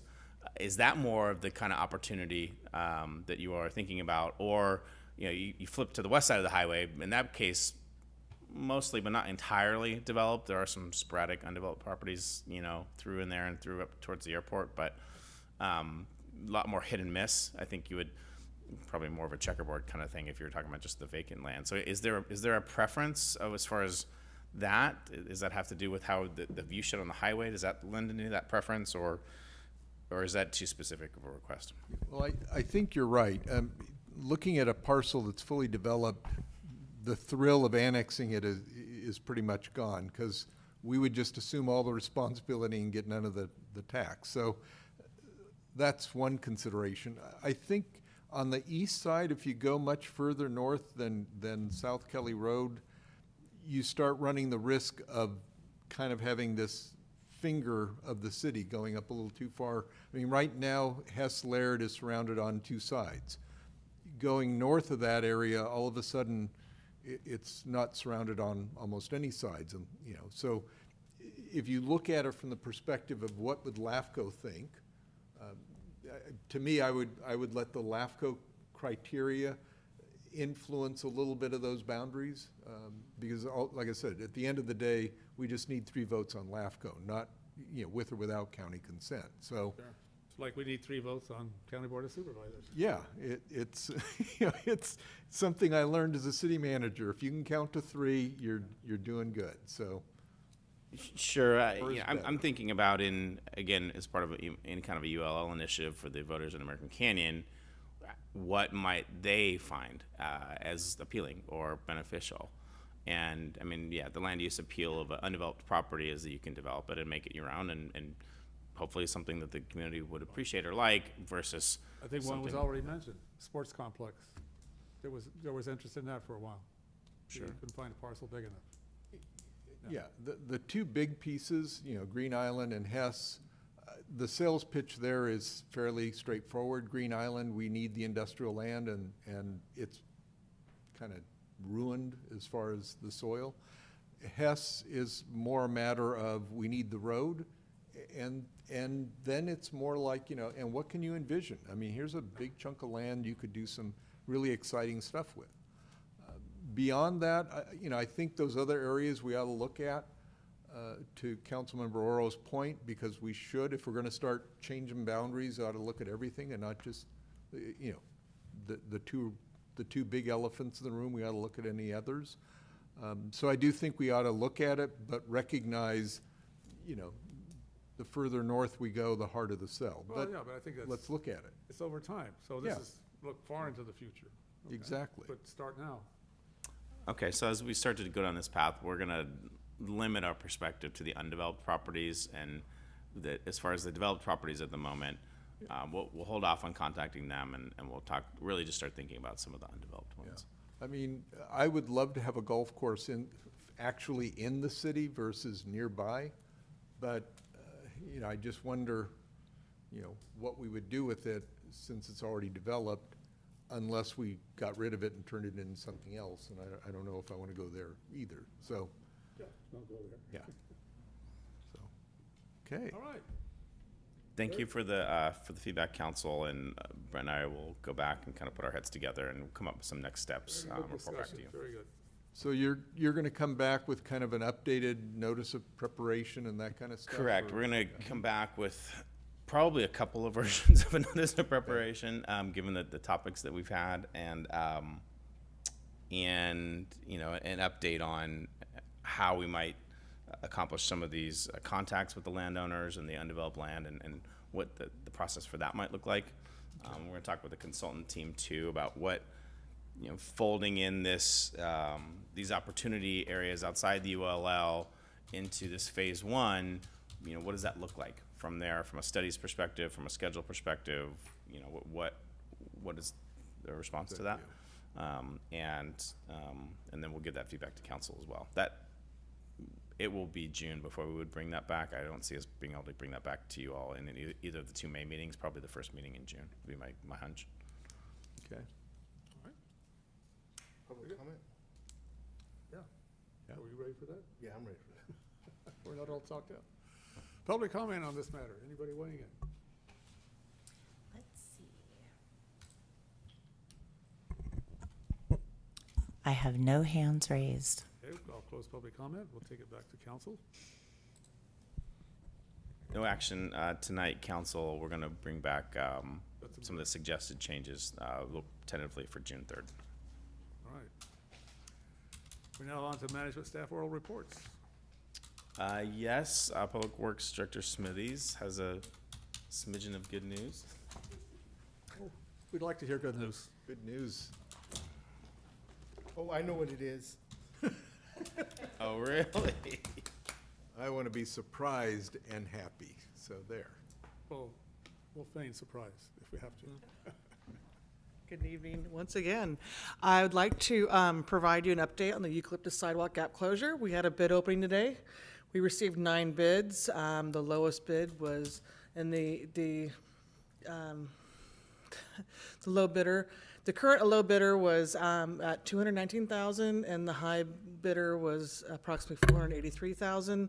So we had a nice spread of numbers, but the 219 was, there was the close second. So, but we've conferred on the bids, and we are going to be following up on references on the firm, since we have not worked with them before in the past. But we plan to bring this back to council for award on May 3rd. We have 2 out of 5 right-of-way acquisitions in hand. We have 3 verbal confirmations. For the other 3, we're just waiting on the signatures. Folks are out of town, and one's a trust with some vesting interest. So, but that's the good news. So pending any further delay on the acquisition side, we should be back to council on May 3rd for award. And then to put the 219 in perspective, what was the engineer's estimate? The engineer's estimate was 200,000. So we're right in Close margin enough on that. for government work. And the budget, overall project budget was 275. With contingency and construction management inspection, we'll probably want to bump that up a little bit at award. So, because we also have the right-of-way costs. So that, just thought that was some good news to share, and we have several other projects going out to bid in the coming weeks, so including the recycled water line and our citywide paving project, so. Excellent. Very good. Thank you. Thank you. Good news indeed. That's all we had, Mayor. Thank you. Okay. Well, we have, next mayor's, council comments, committee reports, and then future agenda items. Who'd like to go first? Well, Councilmember Joseph. I turned mine in late, so it apparently will show up on the next agenda. But the one area I'd like to emphasize, I did attend the fire, I guess I'm bringing it up even though it's a city council meeting, but I did attend the fire district conference at Napa Estates. Pretty informative. Probably the highlight was the session on emergency medical services, section 201 and 214 and all that. Admittedly, it was from the fire department's perspective, but it really does sound like the ambulances have got a sweet deal, and it's mostly at the expense of our own fire guys. So that was very enlightening. At some point, we may need to bring in some of the, wearing my fire district hat, it might be something worth putting on a fire district agenda to have a little more in-depth discussion. Issues raised before with fire district, so. Yeah, So thank you for that. It was kind of eye-opening. You'll have something to share with us for that next district meeting. Yes. Councilmember Washington? Yeah, I'll go, since I've been pretty quiet lately, listening and learning. Nothing to add to the committee reports. I'm still struggling through the new program that we're going in. I know that Councilman Oro is really experienced. I might have to have a cup of coffee with him to kind of figure out how to operate that system. But I've Or received. come see me. Yes, and you help me out too. Told you I would. The video, so thank you. I received a few requests from residents still inquiring about when we'll probably be bringing up the calming, the traffic calming type onto our agenda for conversation. So Public workshop scheduled. Yeah. My memory is gonna go on me. It's sometime in May, but I'm sure Erica has this committed to memory. Okay. Well, just something that I've been to several residents, and that's something they've been bringing up lately. So I just wanted to make sure that we at least get that moved up to our, to hit the agenda. It will be, May 19th is the planned traffic calming workshop for the public, and more details will be following, and we have some exciting announcements to share it that evening, so you'll be hearing more soon. That's encouraging. I'll reach out to the ones that hit me up this last week and let them know that. Thank you. Yeah, no problem. Nothing else, Mr. Mayor. Okay, thank you. I have nothing to report, sir. Okay. Well, I'll share just a few community events. Illness with the police was been very, well, it's been great. You know, the attendance hasn't been good as desired, but I think probably putting that together with other community activities would help out. Did have a conversation with Jen Katzenbach about coordinating that effort with that outreach, but I think everybody who attended was very appreciative. So we had one at Shenandoah Park, and then another one at Community Park 2, and then the last one was over at Villa Bellagio. So good conversation had. Those who stopped by were certainly appreciative of our community resource officer and the work they do reaching out. Canyon Oaks Marquee, the PTO raised the money to put that new marquee in front of the school. So they had a ribbon cutting for that.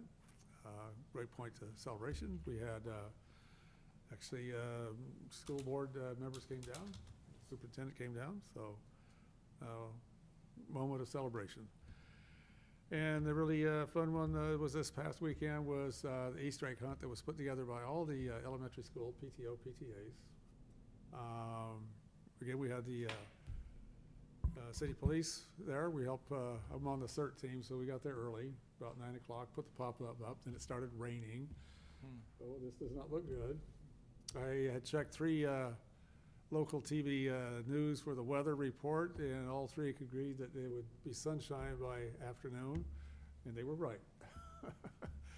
But certainly Highway Patrol, Fire Department had activities for the kids as well. It was just a tremendous amount of work, but what a turnout. It was just like a great way of who are community volunteers out there that we could partner with to have something to celebrate as a community? And tons of kids and good times had by all. So I just would really compliment those who were part of that activity. Good job. And that would conclude my reports. Future agenda items? I have a couple. One, I meant to bring this up when we were discussing the budget. The key performance indicators, KPIs that are part of the budget, I'd like to have those, kind of pulled out and brought before the council and discussed, because I think there's some areas that we can improve upon, and I'd just like to have a little bit of discussion on that. Usually budget preparation is all about numbers, and this is an opportunity for us to weigh in on some of those performance indicators. So I'd appreciate that coming back fairly soon so that we can integrate it with the final budget document. And then the second one is more of a management report to explain our work order process. And I bring this up because a couple of months ago, there was a water leak on my street. So I did the see-click fix and said there's a water leak. And a couple of days later, I got a notice saying the case is closed because it's been taken care of. Problem, of course, is it was still leaking. And it reminded me of a year or so ago, we had this same discussion that there's a tendency to close a matter because the person who receives it has given it to somebody. So it's closed from their perspective, but it isn't really closed from the customer's perspective. And so 2 weeks later or something, when it was finally fixed, that's great, but I just want to better understand how we handle work orders, particularly in terms of, preventive maintenance orders that you can plan out, and then more importantly, the fires that happen. When somebody calls up and says, I've got a pothole or a leaking pipe, how do we handle those? And how do we do it in a manner that when we tell the customer this matter is done, it's because it's done and not just off of somebody's desk? So I would appreciate a report back on that and go from there. Thank you. To your point on that, I noticed the pothole in Northampton has been fixed, so. Right. Yeah, I mean, this is good that we get it done, Yes, but I know the neighbors had put that in some time ago.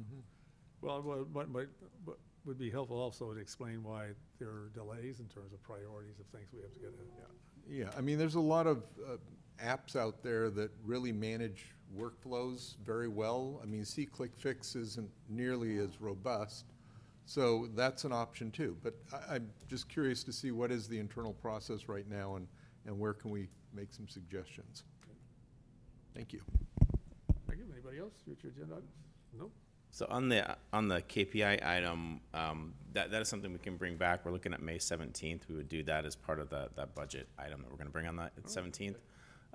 If we can have a motion and a vote for the council to make sure we included part of that on May 17th, we'll get that into the record. And then the explanation on the see-click fix process, we can bring as a management report. We don't need a vote on that. It's not really an item. It's just a explanation sort of thing. So. I'll make a motion. We include a discussion on KPIs at the May 17th meeting. KPIs for what? For the budget itself. Actually, the operating departments, looking at, for example, monitoring our pavement condition index, tracking our response times, those kinds of indicators, service standards. I'll second that. Motion second. Roll call, please. Councilmember Joseph, Yes. Councilmember Oro, Yes. Councilmember Washington, Yes. Mayor Garcia. Yes. Thank you, council. Thank you. Well, that being said, I think we've concluded our business for the evening, council. I really appreciate the in-depth discussion we had this evening on the general plan. Very good. Thank you. Good night, America. Thank you.